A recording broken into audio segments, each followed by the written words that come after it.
ফুপির বাড়ি যেতে যেতে রাত হয়ে গেছে। আনুমানিক রাত 1টা কিংবা 2টা বেজে। আমি রাস্তা পার হতেই হঠাৎ দেখলাম মানুষ একটা নিচে পড়ে আছে। আমি একটু একটু করে এগোতে লাগলাম। ওই মানুষটার যত কাছে যাই ততই ভয় করতেছে। আমার পা কাঁপাকাঁপি শুরু হয়ে গেছে। আমি ওই ব্যক্তির সামনে গিয়ে যা দেখলাম, মাথা ঘোরানো শুরু করলো। মানুষটার মাথা কাটা দেখে মনে হচ্ছে কেউ জবাই করে দিছে। আমি ওখানে এক মুহূর্ত না দাঁড়িয়ে দৌড়ে চলে আসলাম। ফুপির দরজায় এসে টোকা দিতে লাগলাম। নিজেকে কেমন জানি অস্থির অস্থির লাগছে। শরীর পুরো ঘেমে একাকার হয়ে আছে। শার্টটা পুরো ভিজে গেছে। আমি এমনভাবে দরজা ধাক্কাচ্ছি, মনে হচ্ছে এখন ভেঙে যাবে। কিছুক্ষণ পর ফুপি চোখ ডলতে ডলতে এসে দরজা খুলে দিল। আমাকে দেখে ফুপি জড়িয়ে ধরল। বাবা, তুই এত রাতে? পরে বলবো ফুপি, আগে ঘরে তো ঢুকতে দিবা। আচ্ছা আয়। আমি ঘরে ঢুকে তাড়াতাড়ি ওয়াশরুমে ঢুকলাম।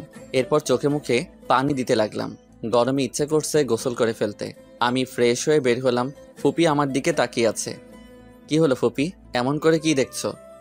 তুই আসবি, আমাকে আগে বললি না কেন? আসলে তেমন কিছু না ফুপি, আর খাবার দাও, ক্ষুধা লাগছে। আচ্ছা বস, আমি নিয়ে আসছি।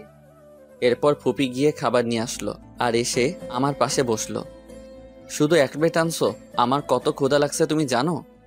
চুপ করে বসে থাক আর এদিকে আয়, আমি খাইয়ে দিই। এরপর আমি ফুপির পাশে গিয়ে বসলাম। ফুপি আমাকে এক এক করে খাইয়ে দিতে লাগলো। আমি খাচ্ছি, কোনো কথা বলতেছি না। একটু যা দেখলাম চোখে শুধু ভাসছে। কি জঘন্যভাবে লোকটিকে মেরেছে, কারা এমন কাজ করতে পারে, আমি এসব ভাবতেছি। তৎক্ষণাৎ আমার ভাবনাতে ফুপি ব্যাঘাত ঘটালো। কি সমস্যা তোর? হ্যাঁ, কই কি কি ভ্যাবাচিকা খেয়ে গেলাম। তোকে কতক্ষণ ধরে ডাকছি, তোর কোনো হুঁশ জ্ঞান নেই? কি ভাবছিস এত?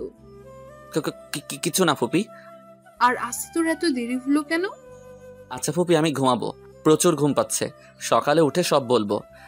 কি বলিস? আর এগুলো খাবি না? না, পেট ভরে গেছে। আচ্ছা যা, রুম চিনিস তো?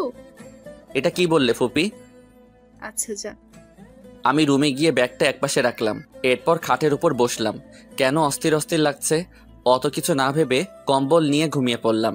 সকালে ঘুম থেকে উঠে দেখি আমার সারা শরীর ভিজে, অ্যান্ড পুরো বিছানাতেও পানি। আর থাকতে না পেরে ঠান্ডায় তাড়াতাড়ি উঠে পড়লাম।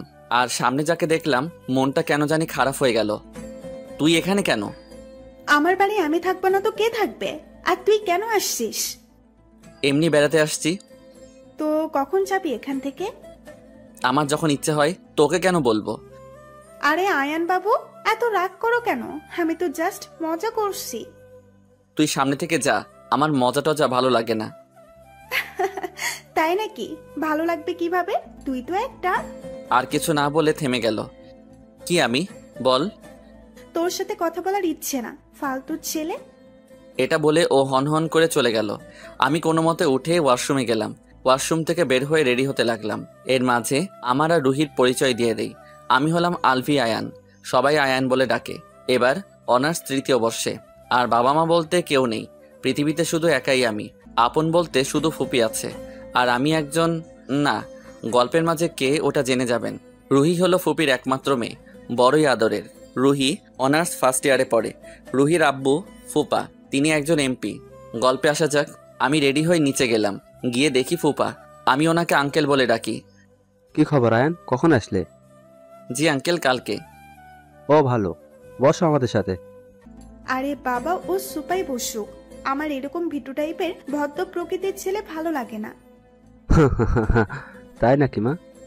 আচ্ছা আঙ্কেল, আপনারা নাস্তা করে নেন, আমি কলেজ যাচ্ছি। ওহো বাবা, কিছু খেয়ে যেতে বলো। যে শরীর, না খেয়ে থাকতে থাকতে একদিন দেখবে ঘুরে টুরে পড়ে যাবে। দেখবে তখন তাকে নিয়ে আমাদের টানাটানি করতে হবে। আমি রুহির দিকে রাগী চোখে তাকিয়ে আছি। দেখছো বাবা আমাকে কেমন করে দেখতেছে? ওর নজর খারাপ, কখন কি করে বসে। চুপ কর রুহি, কি সব যাতা বলছিস? আর ও তোর বড় হয়, ভাইয়া বলে ডাকবি। একে আবার ভাইয়া ডাকবো? এটা কি বলো না। রুহির হাসি দেখে গা জ্বলে যাচ্ছে। আমি ওখানে এক মুহূর্ত না দাঁড়িয়ে কলেজে চলে গেলাম। এটা কি করলি মা? ও না খেয়ে চলে গেল। তো যাকগে, ওকে যে ওকে ডেকে খুঁজে খাওয়াতে হবে। রুহি, তুই কিন্তু বাড়াবাড়ি করছিস ওকে নিয়ে, কিছু বলবি না। আসছে দরদ দেখাতে। আরে তোমরা মা মেয়ে ঝগড়া করো না। আর রুহি, আয়ান তোর ভাই হয়, সো ওর সাথে সম্মান দিয়ে কথা বলবি। আর ওসব গায়া টায়ারে ভাই ডাকতে পারবো না। এটা বলতেই ফুপি ওর গালে থাপ্পড় মারল। চুপ কর তুই। এতক্ষণ অনেক বলেছিস আমার ছেলেকে, আর একটাও বাজে কথা বলবি না। মা, তুমি আমাকে ওই গায়া ছেলের জন্য মারলে, এটা ঠিক করলে না। এটা বলে রুহি খাবারের প্লেট ফ্লোরে আছাড় মেরে রাগে গজগজ করতে করতে কলেজে চলে আসলো। কলেজে এসে মাথায় হাত দিয়ে বসে আছি এমন সময় আমার ফ্রেন্ড রোহান আসলো। কেমন আছিস আয়ান? ভালো, তোর কি অবস্থা? ভালো। আর শোন, কি? তোকে আম্মু যেতে বলেছে। কিছুদিন আগেই তো আসলাম। আমি কিছু জানি না, আম্মু তোকে যেতে বলেছে। আচ্ছা, কলেজের শেষে না হয় যাব। ওকে চল, ক্লাসে যাই। আমি আর রোহান ক্লাসরুমে যাচ্ছি এমন সময় রুহি বাইক নিয়ে আমার সামনে এসে দাঁড়ালো। দেখলাম ও চোখ মুখ লাল হয়ে আছে। সোজা এসে আমার কলার ধরলো। সমস্যা কি তোর? কই, আমার আবার কি সমস্যা? তোর জন্য মা আজকে আমাকে বকা দিয়েছে। আমি তো তোকে এমনিতে ছেড়ে দিতে পারি না। এটা বলে ঠাস করে থাপ্পড় মারলো। আমি অবাক হয়ে ওর দিকে তাকিয়ে আছি। এটাই তোর উপহার। এটা বলে হনহন করে চলে গেল। আমি মুখটা একটু মালিশ করে মলিন হাসি দিয়ে হাঁটতে লাগলাম। আমি আর রোহান ক্লাসে বসে আছি। পাশে শুনতে পেলাম সবাই বলাবলি করছে কাল রাতে নাকি একটা লোক খুন হয়েছে। আচ্ছা আয়ান, তুই কি জানিস কাল রাতে একটা লোক খুন হয়েছে? কই না তো, কার থেকে শুনছিস? কি বলিস, আমাদের বাজারের পাশে ওই জায়গায় যেখানে আমরা সবাই মিলে আড্ডা দেই। ও, কে করছে খুন তোরা কি জানিস? না। কে বা কারা করেছে এরকম কোন আইডিয়া আছে তোর? কি কাউকে সন্দেহ হয়? আমার থেকে কেন জিজ্ঞেস করতেছিস? তুই জানিস না? আরে আমি আসছি যে বেশি দিন হয় নাই, এখানে মানুষ কে কি রকম কেমনে জানবো? আমরা কথা বলতেছি, এর মধ্যে আবির আর রাফি আসলো। কেমন আছিস মামা? ভালো, তোরা কেমন আছিস? এই তো তোর মতো। মামা, খুনের খবরটা জানিস? হুম। আমার মনে হয় কি জানিস? কি? আমার সন্দেহ হচ্ছে একজনই খুন করেছে, তবে কনফার্ম না। কে, নামটা তো বল। তুই কিছু মনে করবি না তো? আমি আবার কি মনে করব? ভাই, তুই জানিস তো রুহি কেমন। আগে আর কথা বলতে না দিয়ে ওর কলার ধরে দাঁড় করালাম। চুপ কর শালা, রুহির নামে একটা বাজে কথা বলবি না। আমি রাফির কলার ধরাতে সবাই আমাকে ধরে ফেললো। এরপর সবাই মিলে আমাকে রাফির থেকে ছাড়িয়ে নিল। দোস্ত, তুই সামান্য এই কথার জন্য আমার কলার ধরলি? সরি ভাই, রুহির নামে কেউ কিছু বললে সহ্য করতে পারি না। দেখিস একদিন সত্যিটা ফাঁস হবে। তোরা কি ঝগড়া করবি? চল সবাই মিলে একটা রেস্টুরেন্টে যাই আর আড্ডা মেরে আসি। না রে, মন ভালো নেই। আরে চল তো। এরপর সবার টানাটানিতে উঠে ওদের সাথে যেতে লাগলাম। গেট দিয়ে পার হতে দেখলাম রুহি একটা ছেলের সাথে বসে বসে হাসাহাসি করতেছে, আর ছেলেটাও সুযোগ বুঝে রুহির গায়ে ঢলে পড়ছে। আর ছেলেটাকে আজকে প্রথম দেখলাম। আমি ওদের সামনে গেলাম। রুহি, তোর পাশে ছেলেটাকে? যে হবে হোক, তোকে বলবো কেন? ছেলেটা সুযোগ বুঝে তোর গায়ে ঢলে পড়তেছে, আর তুই কিছু বলতেছিস না কেন? তুই আমার সামনে থেকে যা তো। ফুপিকে বলবো? আরে যা তো, যত সব পাগল ছাগল, কোথা থেকে আসে এসব। যান চলো তো, আমরা ওদিকে গিয়ে বসি। চলো। ওরা একজন আরেকজনকে জড়িয়ে ধরে উঠে অন্য পাশে গিয়ে বসলো। আমি চোখ নামিয়ে ওদের সামনে থেকে চলে আসলাম। আমি ফ্রেন্ডদের কাছে গেলাম। এই, তোরা ছেলেটাকে কেউ চিনিস নাকি? ছেলেটা আমাদের চেয়ারম্যান সাহেবের ছেলে। ছেলেটার চরিত্র কেমন? এই, তোরা কেউ কিছু বলিস না, দেখবি ও আবার তোদের কলার ধরবে। ভাই, তুই রাগ করছিস? সরি রে। আমি রাফিকে জড়িয়ে ধরলাম, মনটা খারাপ করে বললাম, জানিস ভাই, এই পৃথিবীতে আমার ফুপি ছাড়া কেউ নেই। আর আমি ফুপিকে অনেক অনেক ভালোবাসি। ওনার মনে কোনোভাবে কষ্ট দিতে চাই না, তাই মুখ বুজে সব সহ্য করি। সরি ভাই, তুই মন খারাপ করিস না। শালা তোদের কথাবার্তা শেষ হলে চল তো। এরপর আমরা একটা রেস্টুরেন্টে গেলাম। গিয়ে ওখানে খাওয়া দাওয়া করে কিছুক্ষণ ঘোরাঘুরি করে বাড়ি চলে আসলাম। আমি এসে দেখি আঙ্কেল, চেয়ারম্যান সাহেব সবাই মিলে বসে মিটিং করতেছে। আমি কিছু না বলে পাশ কাটিয়ে চলে গেলাম। রুমে গিয়ে ফ্রেশ হয়ে খাওয়া দাওয়া করে রুমের দরজা লক করে দিলাম। এরপর ল্যাপটপ নিয়ে বসে বসে কাজ করতে লাগলাম। আমার অ্যাসিস্ট্যান্ট আরোহীকে কল দিলাম। আসসালামু আলাইকুম স্যার। ওয়ালাইকুম আসসালাম, কি খবর? ভালো স্যার, কাজ কি শেষ? না, এখন বসছি। আর অফিসে সব ঠিকঠাক আছে তো? জি স্যার। কোনো সমস্যা হলে বলো, আমি এসে সলভ করে দিব। জি স্যার। আর আপনার ফুপি কেমন আছে? ভালো। আচ্ছা ভাই, আর কাজ শেষ হলে আমি তোমাকে মেইলে জানাবো। Okay sir. এরপর লাইন কেটে দিলাম। আমি সব ফাইল দেখে ল্যাপটপটা আবার লুকিয়ে রাখলাম। এরপর রুম থেকে বের হলাম। নিচে এসে দেখি ফুপি, রুহি আঙ্কেল সবাই মিলে আড্ডা দিচ্ছে। আমিও ওদের সাথে যোগ দিলাম। আমাকে বসতে দেখে রুহি নাক ছিটকে উঠল। তুই এখানে আসলি কেন? আর দেখতেছিস না আমরা কথা বলছি? আসলে সরি। আমি উঠে চলে আসতেই ফুপি আমার হাত ধরে ফেললো। ওনার দিকে তাকিয়ে দেখি উনি আমার দিকে ছলছল চোখে তাকিয়ে আছে। বস বাবা, কি করবো বল, আমার মেয়েটা যে ওরকম।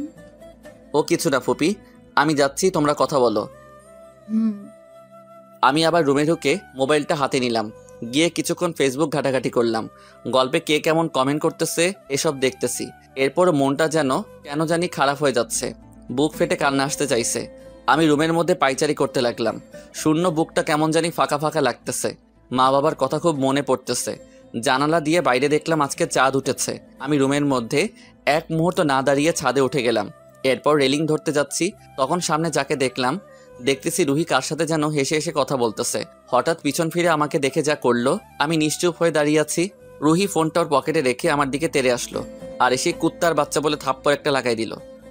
এই ফকিরের বাচ্চা, এখানে কেন আসছিস? চুপ করে দাঁড়িয়ে আছি। কিরে, কান দিয়ে কথা ঢুকে না? তোকে না বলছিস সামনে থেকে যেতে? আর কখনো সাদের আশেপাশেও যেন না দেখি। রুহি, আমি তোর ছোট না বড়? শোন, আমি আমার জানের সাথে কথা বলছি, মাঝখানে এসে আমাদের কথার মাঝে ভঙ্গ করিস না। আমার রাগ উঠলে কিন্তু পরিণাম ভালো হবে না। আচ্ছা সরি, আমি যাচ্ছি। আমি ওর সামনে থেকে এসে ছাদের অন্য পাশে এসে দাঁড়ালাম। রেলিংয়ে হাত দিয়ে দাঁড়িয়ে দাঁড়িয়ে আকাশ দেখতেছি। মা বাবা যদি থাকতো হয়তো তাদের কাছে গিয়ে বলতে পারতাম, মা, আমার এই বুকে অনেক কষ্ট, সবকিছু থেকেও যেন ফাঁকা ফাঁকা লাগছে। মা, তোমাদের সাথে যদি আমাকেও এসব ভাবতেছি। এমন সময় আবার রুহি আসলো। তুই বয়রা নাকি রে? কানে কথা ঢুকে না? চুপ করে আছি। আজকের পর জীবনে যদি তোকে এই সাদে পা রাখতে দেখি, তাহলে পা গুলো কেটে তোর হাতে ধরিয়ে দেব। এটা বলে ওর সামনে থেকে রুমে চলে আসলাম। এসে দরজা বন্ধ করে ঘুম দিলাম।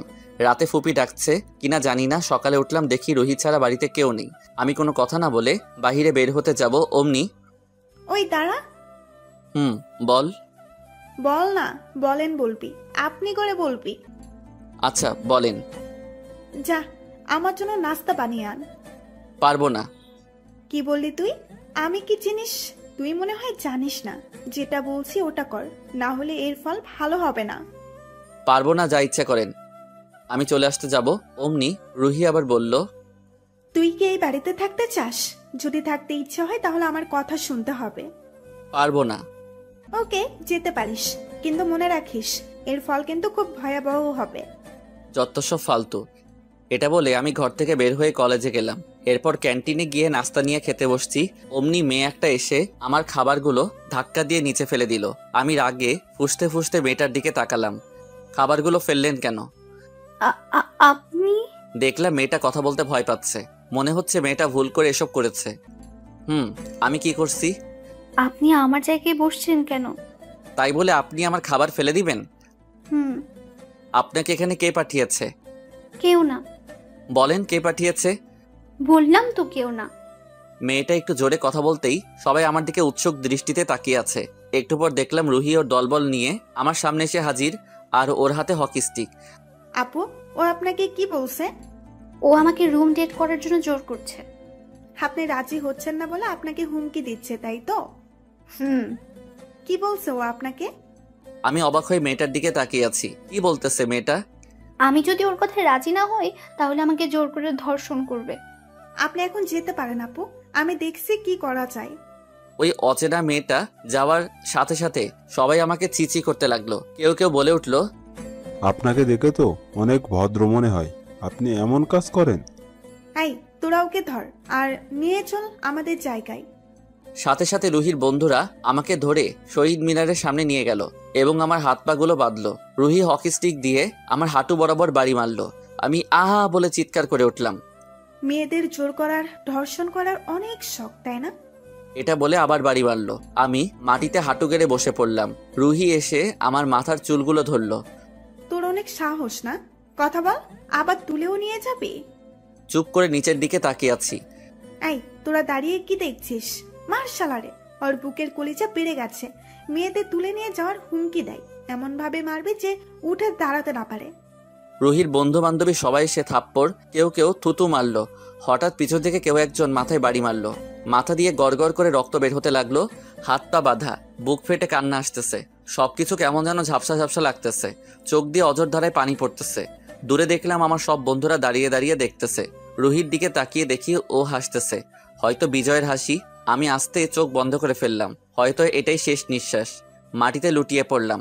একটু একটু যখন জ্ঞান ছিল তখনও দেখলাম সবাই মারতেছে। হাত পা নাড়াতে চাচ্ছি, পারছি না। যে যতক্ষণ ইচ্ছে মারলো।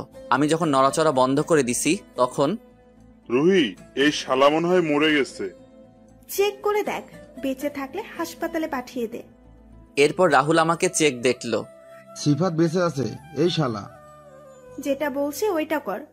ওকে দোষ। এরপর ওরা সবাই মিলে আমাকে ধরাধরি করে হাসপাতালে পাঠালো। এরপর ভর্তি করে দিল। আমি যখন চোখ খুললাম পাশে দেখলাম কলেজের ওই মেয়ে যার জন্য আমার আজ এমন অবস্থা। আমি মেয়েটাকে দেখে মুখটা অন্যদিকে করে রাখলাম।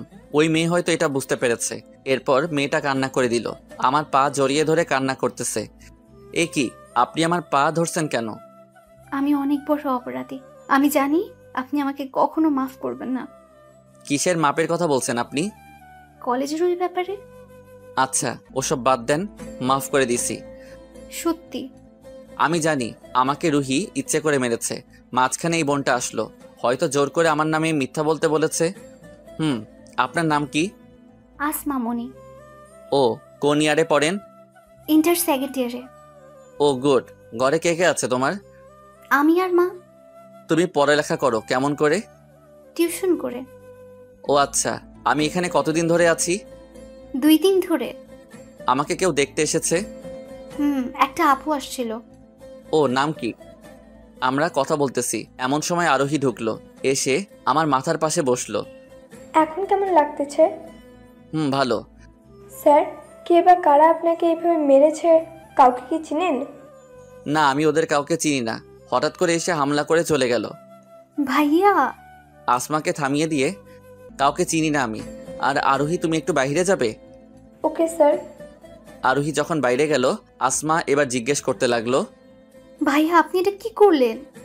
কোনটা? আপনাকে যারা মেরেছে তাদের তো আপনি চিনেন। আরে ও কিছু না। আর কত মার খেতে হয় জানি না। কেন ভাইয়া? কিছু না, সময় হলে জানতে পারবে।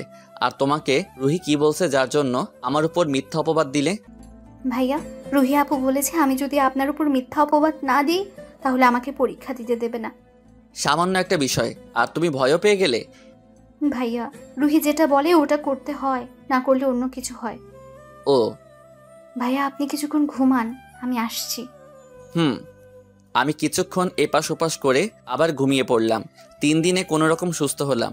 সবসময় দেখলাম আসমা আর আরোহী পাশে ছিল, তবে আরোহীকে থাকতে দিতাম না, কারণ ও পরিবার সংসার আছে। যাই হোক, আরোহী হাসপাতালে সব বিল দিয়ে দাও। জি স্যার। আসমা, জি ভাইয়া। তুমি এখন বাড়ি চলে যাও, কাল কলেজে দেখা হবে। ভাইয়া, আপনি কোথায় যাবেন এখন? ও তোমাকে চিন্তা করতে হবে না, তুমি যাও আর ভালো করে পড়ালেখা করো। আচ্ছা। আর শুনো, কোনো সময় যদি কিছুর প্রয়োজন হয় আমাকে বলিও। আজকে থেকে মনে করো আমি তোমার বড় ভাই। আরোহী, ওকে একটা 10,000 টাকার চেক লিখে দাও। জি স্যার। আরোহী চেকটা লিখে আসমাকে দিল। আসমা আমার দিকে তাকিয়ে আছে। কি হলো, এমন করে তাকিয়ে আছো কেন?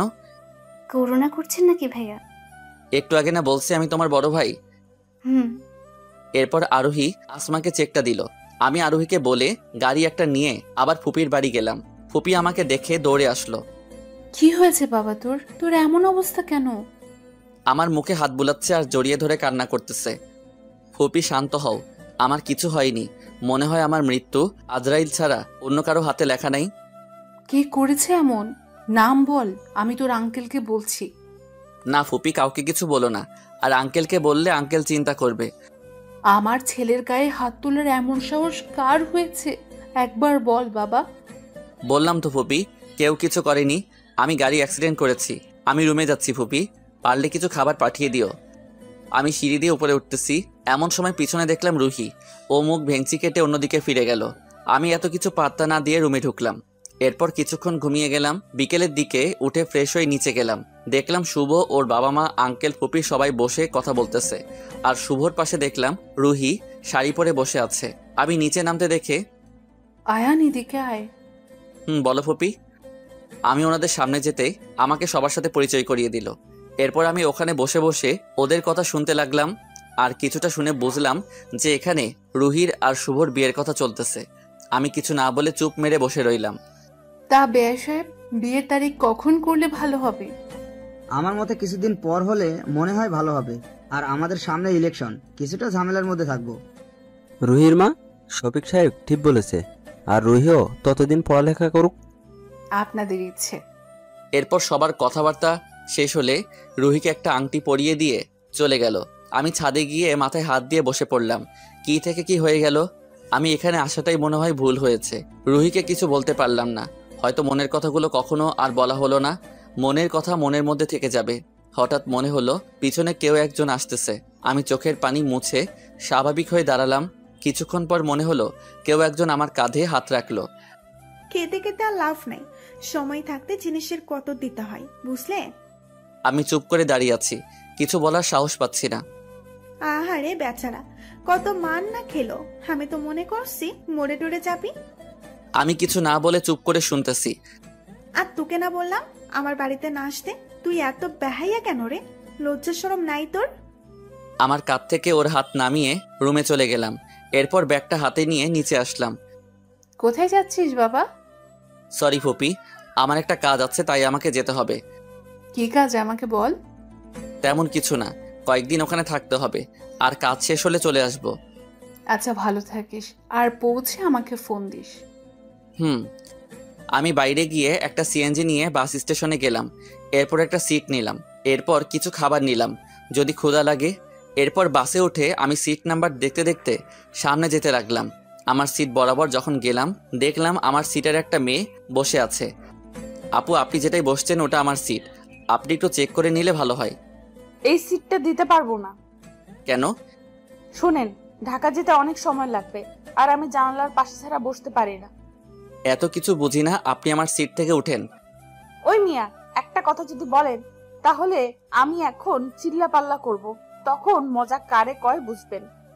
আচ্ছা সরি আপু, আপনার যেখানে ইচ্ছে সেখানে বসেন, এরপরও ঝামেলা করবেন না। ওকে। আমি সিটে বসে কানে ইয়ারফোন লাগিয়ে দিয়ে গান শুনতে লাগলাম। কখন যে ঘুমিয়ে গেলাম বুঝতেই পারিনি। কতক্ষণ ঘুমাইছি জানি না, তবে পাশে যে মেয়েটা বসেছিল দেখলাম সেই মেয়েটা ডাকতেছে। আমি উঠতে গিয়ে লজ্জায় পড়ে গেলাম, কারণ মেয়েটার কোলে শুয়েছিলাম। আমি লজ্জায় অন্যদিকে তাকিয়ে আছি। এমন অবস্থায় পড়লাম ইচ্ছে করছে উঠে যেতে, কিন্তু ওটাও যাবে না, কারণ উঠলে কি মনে করবে কে জানে। আমি রিয়া, আপনি? আমি আয়ান। ওনার দিকে হাত বাড়াতে কেমন জানি হাতটা কাঁপাকাঁপি শুরু হয়ে গেছে। এটা দেখে উনি মুচকি মুচকি হাসতে লাগলো। এবার উনি নিচে আমার হাতটা ধরলেন। ভয় পাচ্ছেন নাকি? আসলে একটু নার্ভাস লাগছে। কোনো ব্যাপার না। কি করেন, কোথায় থাকেন, লেখাপড়া করেন নাকি বেকার হয়ে ঘুরে বেড়ান? আমি হাঁ করে মেয়েটার দিকে তাকিয়ে আছি। কি বলছে মেয়েটা, এত কিছুর উত্তর কিভাবে দিব ভাবতেছি। এমন অবস্থায় মেয়েটা, সরি রিয়া, সমাধান করে দিল। আমি একটু বেশি বলে ফেলছি মনে হয়। না, তেমন কিছু না। আপনার মুখ দেখে বোঝা যাচ্ছে। কি বুঝতেছেন? আপনি একটা ভীতু মার্কা, ওটা বোঝা যাচ্ছে। ও তাই নাকি? আমার কপালে লেখা আছে মনে হয়। আচ্ছা, আপনি কি করেন ওটা তো বলেন। অনার্স তৃতীয় বর্ষে পড়ি, আর বাড়ি ঢাকায়। তেমন কিছু করি না, তবে ছোটখাটো একটা জব করি। আর আপনি? অনার্স সেকেন্ড ইয়ার, বাড়ি ঢাকা, এন্ড মা বাবা বলতে কেউ নেই, এতিম। এই যে ম্যাম, সত্যি আপনার মা বাবা বলতে কেউ নেই? মিথ্যা বলবো কেন? না মানে আমারও নাই, তাই আর কি। থাকেন কোথায় আপনি? ঢাকায় হোস্টেল থেকে পড়াশোনা করি। পড়ালেখার খরচ কে দেয়? টিউশন থেকে যা পাই তা দিয়ে চলে যায়। ও। আমি চুপ করে বসে রইলাম। রিয়াও কিছু বলছে না, আমিও আর আগ বাড়িয়ে কিছু বলতেছি না। আপনার নাম্বারটা কি দেওয়া যাবে?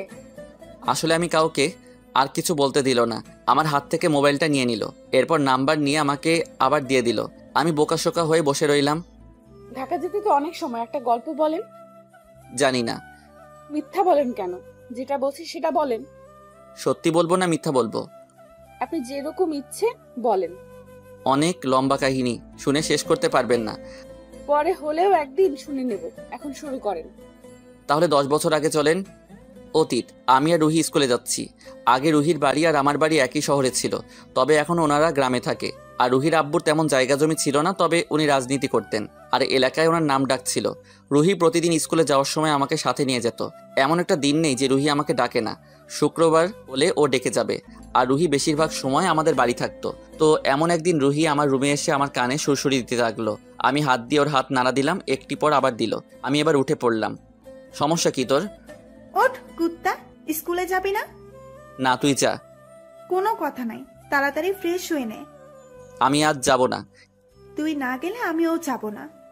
এটা বলে রুহি আমার পাশে এসে শুয়ে পড়ল। আমি তাড়াতাড়ি বিছানা থেকে নেমে গেলাম। তোকে কি করলে উঠবি আমি ভালো করে জানি শয়তান। আমি নিচে মামির কাছে আছি, তুই তাড়াতাড়ি আয়। আচ্ছা। এরপর আমি ওয়াশরুমে ঢুকে হাত মুখ ধুয়ে স্কুলের ইউনিফর্ম পরে নিচে আসলাম। এরপর নাস্তা করে দুজন আব্বুর গাড়িতে উঠলাম।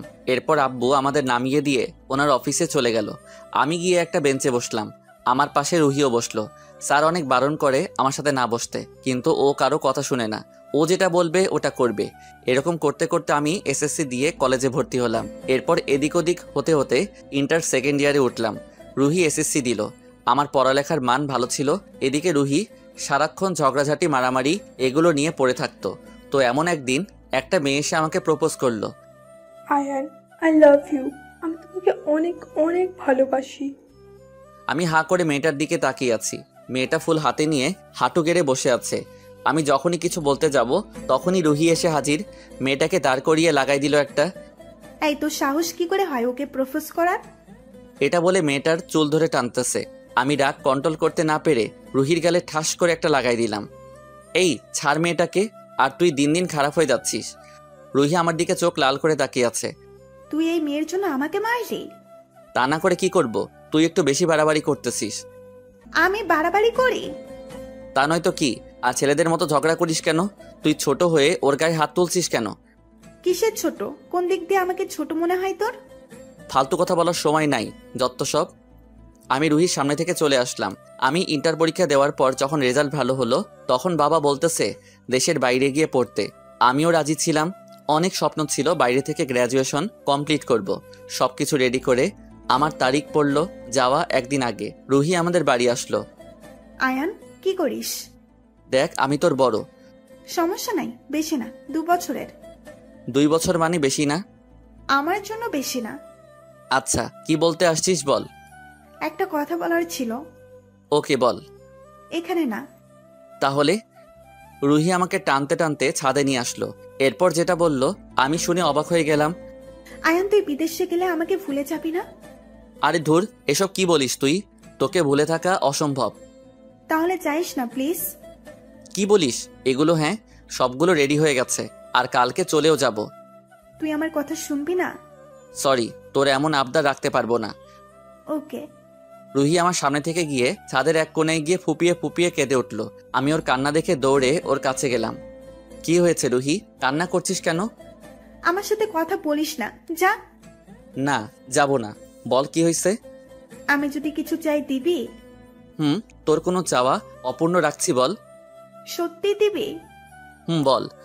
রুহি আমার বুকে ঝাঁপিয়ে পড়ল আর শক্ত করে জড়িয়ে ধরল। এরপর বলতে শুরু করলো।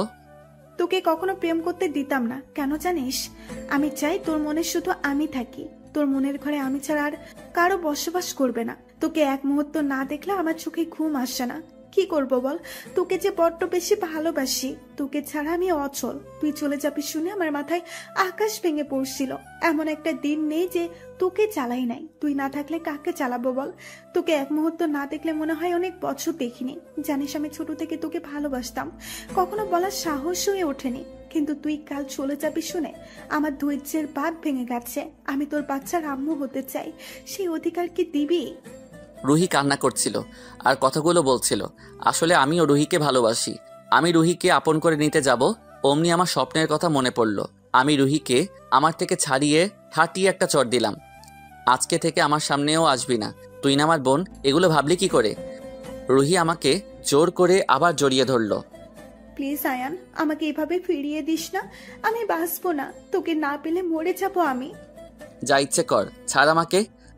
প্লিজ আয়ান, এরকম করিস না। আমি সত্যিই মরে যাবো তোকে না পেলে। প্লিজ আমাকে ছেড়ে যাস না। আমি তোর পায়ে পড়ছি। তারপরও বিদেশ যাস না। তুই না বলতে আমি তোর কলিজা। আমি জানি তুইও আমায় ভালোবাসিস। প্লিজ আমার কথাটি একটিবারের জন্য হলেও ভেবে দেখ। আমি রুহির বাহু ধরে দাঁড় করিয়ে, শোন ছোট ছোট এর মতো থাক। আর তোর আর আমার যাই বল, তুই কোথায় আর আমি কোথায়। তোর মারামারি আমার এগুলো একদম ভালো লাগে না। যখন এগুলো ছেড়ে ভালো হবি তখন ভালোবাসবো। আমি সব ছেড়ে দিব, এরপরেও তুই বিদেশে যাস না। শোন, আমার লাইফে ভালোবাসা থেকে স্বপ্ন বড়, আর তোর এগুলো ভালোবাসা না, কিছুটা ভালো লাগা, মোহ। আমি জানি তুই আমি চলে গেলে আমাকে ভুলে যাবি। আর কি যেন বললি, ও আমাকে ভালোবাসিস? আমি তোকে ভালোবাসি না। আর বাংলাদেশ থেকে তোর মতো কোনো একটা পাগল ছাগলকে ভালোবাসিস। তুই যেমন তেমন ছেলে দেখিস, বুঝলি? Good bye. রুহি ওখানে দাঁড়িয়ে আছে, আর ওর চোখ দিয়ে পানি ঝরছে। কোনো রকম কথা বলছে না, ওখানে ঠাই দাঁড়িয়ে আছে। আমি এত কিছু না ভেবে রুমে চলে আসলাম। এরপর নিজে নিজে কান্না করতে লাগলাম। আমি আজ রুহির গায়ে হাত তুলেছি, ওকে কতটা কঠোর কথা বলেছি। আমার কথাগুলো শুনে ও অনেক কষ্ট পেয়েছে, এটা ভেবে ঢুকতে ঢুকতে কান্না আসছে।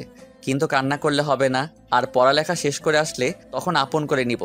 এখন এগুলো না ভাবলেও চলবে। রাতে খাবার খেতে নিছে, আর গেলাম না, ঘুমিয়ে গেলাম।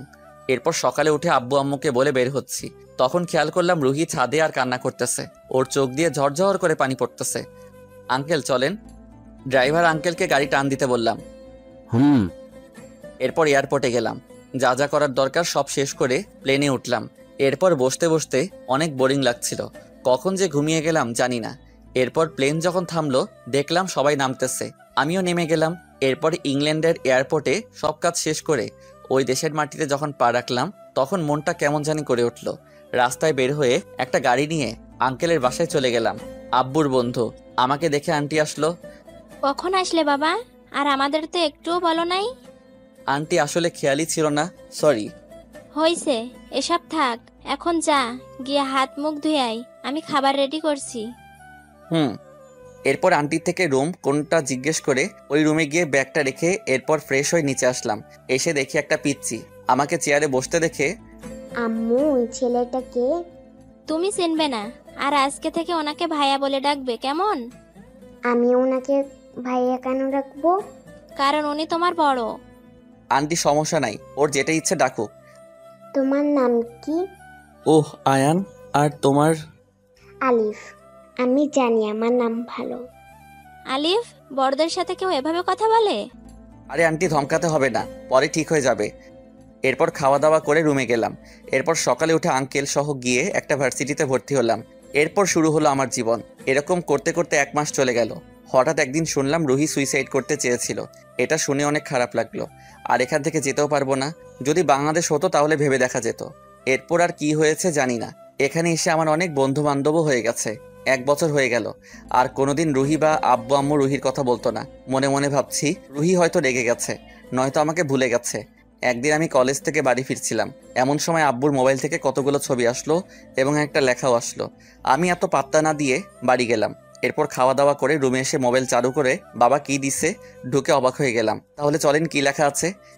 আয়ন বাবা, তোর সাথে আর হয়তো দেখা হবে কিনা জানি না। আমি আর তোর মা গাড়ি চালিয়ে একটা জায়গায় যাচ্ছি, কিন্তু কত দূর আসছি ঠিক জানি না।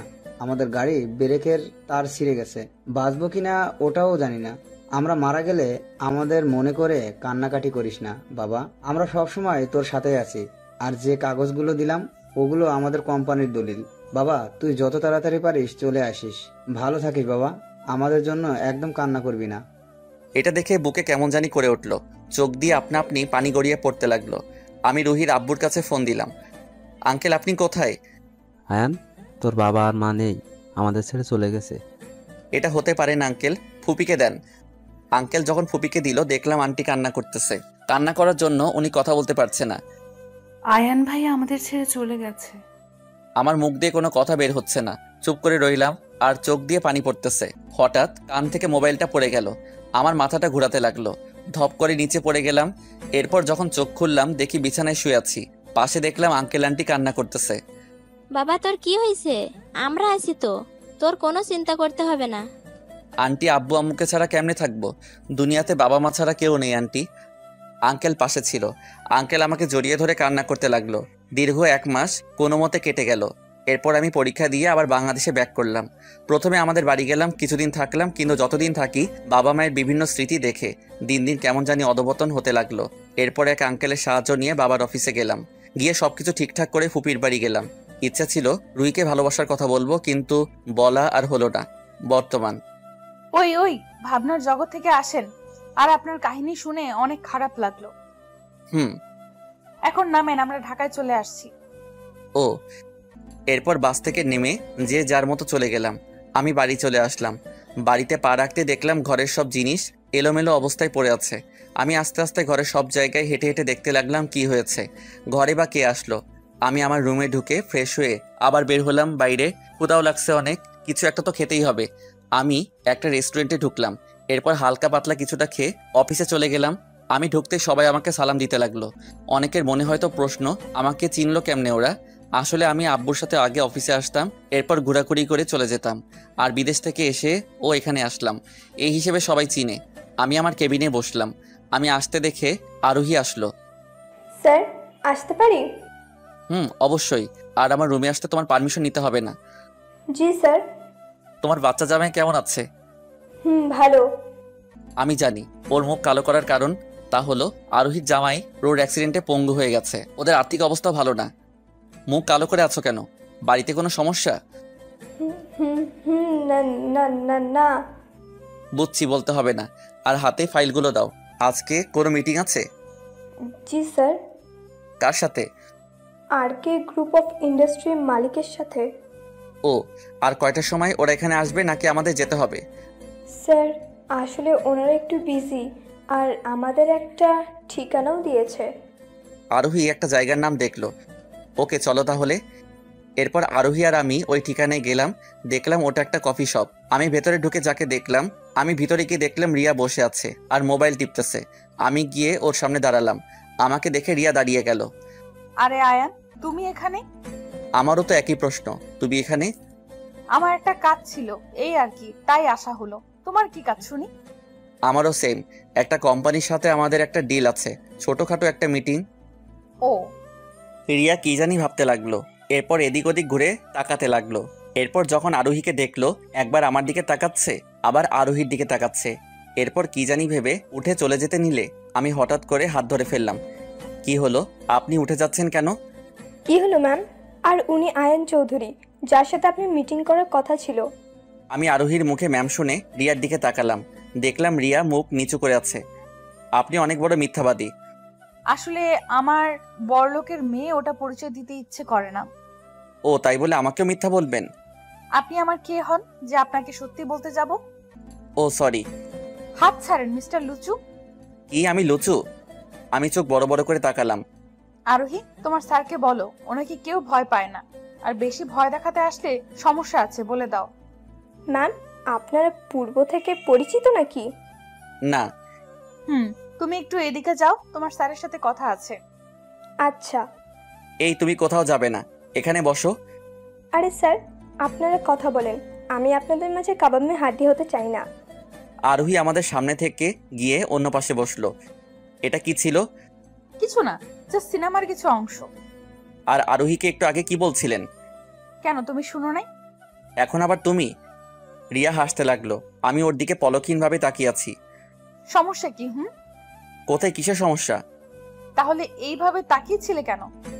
ও, এই একটা হয়েছে, তুতলাতে হবে না, এখন বাড়ি যান। আমি আব্বুকে বলে দিব আপনাদের ফাইলে সাইন করে দিতে।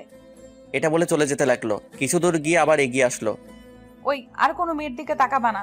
আগে যা ইচ্ছা দেখার দেখি ফেলছো, এখন থেকে যদি কোনো মেয়ের দিকে তাকাও, মেরে তক্তা বানাবো।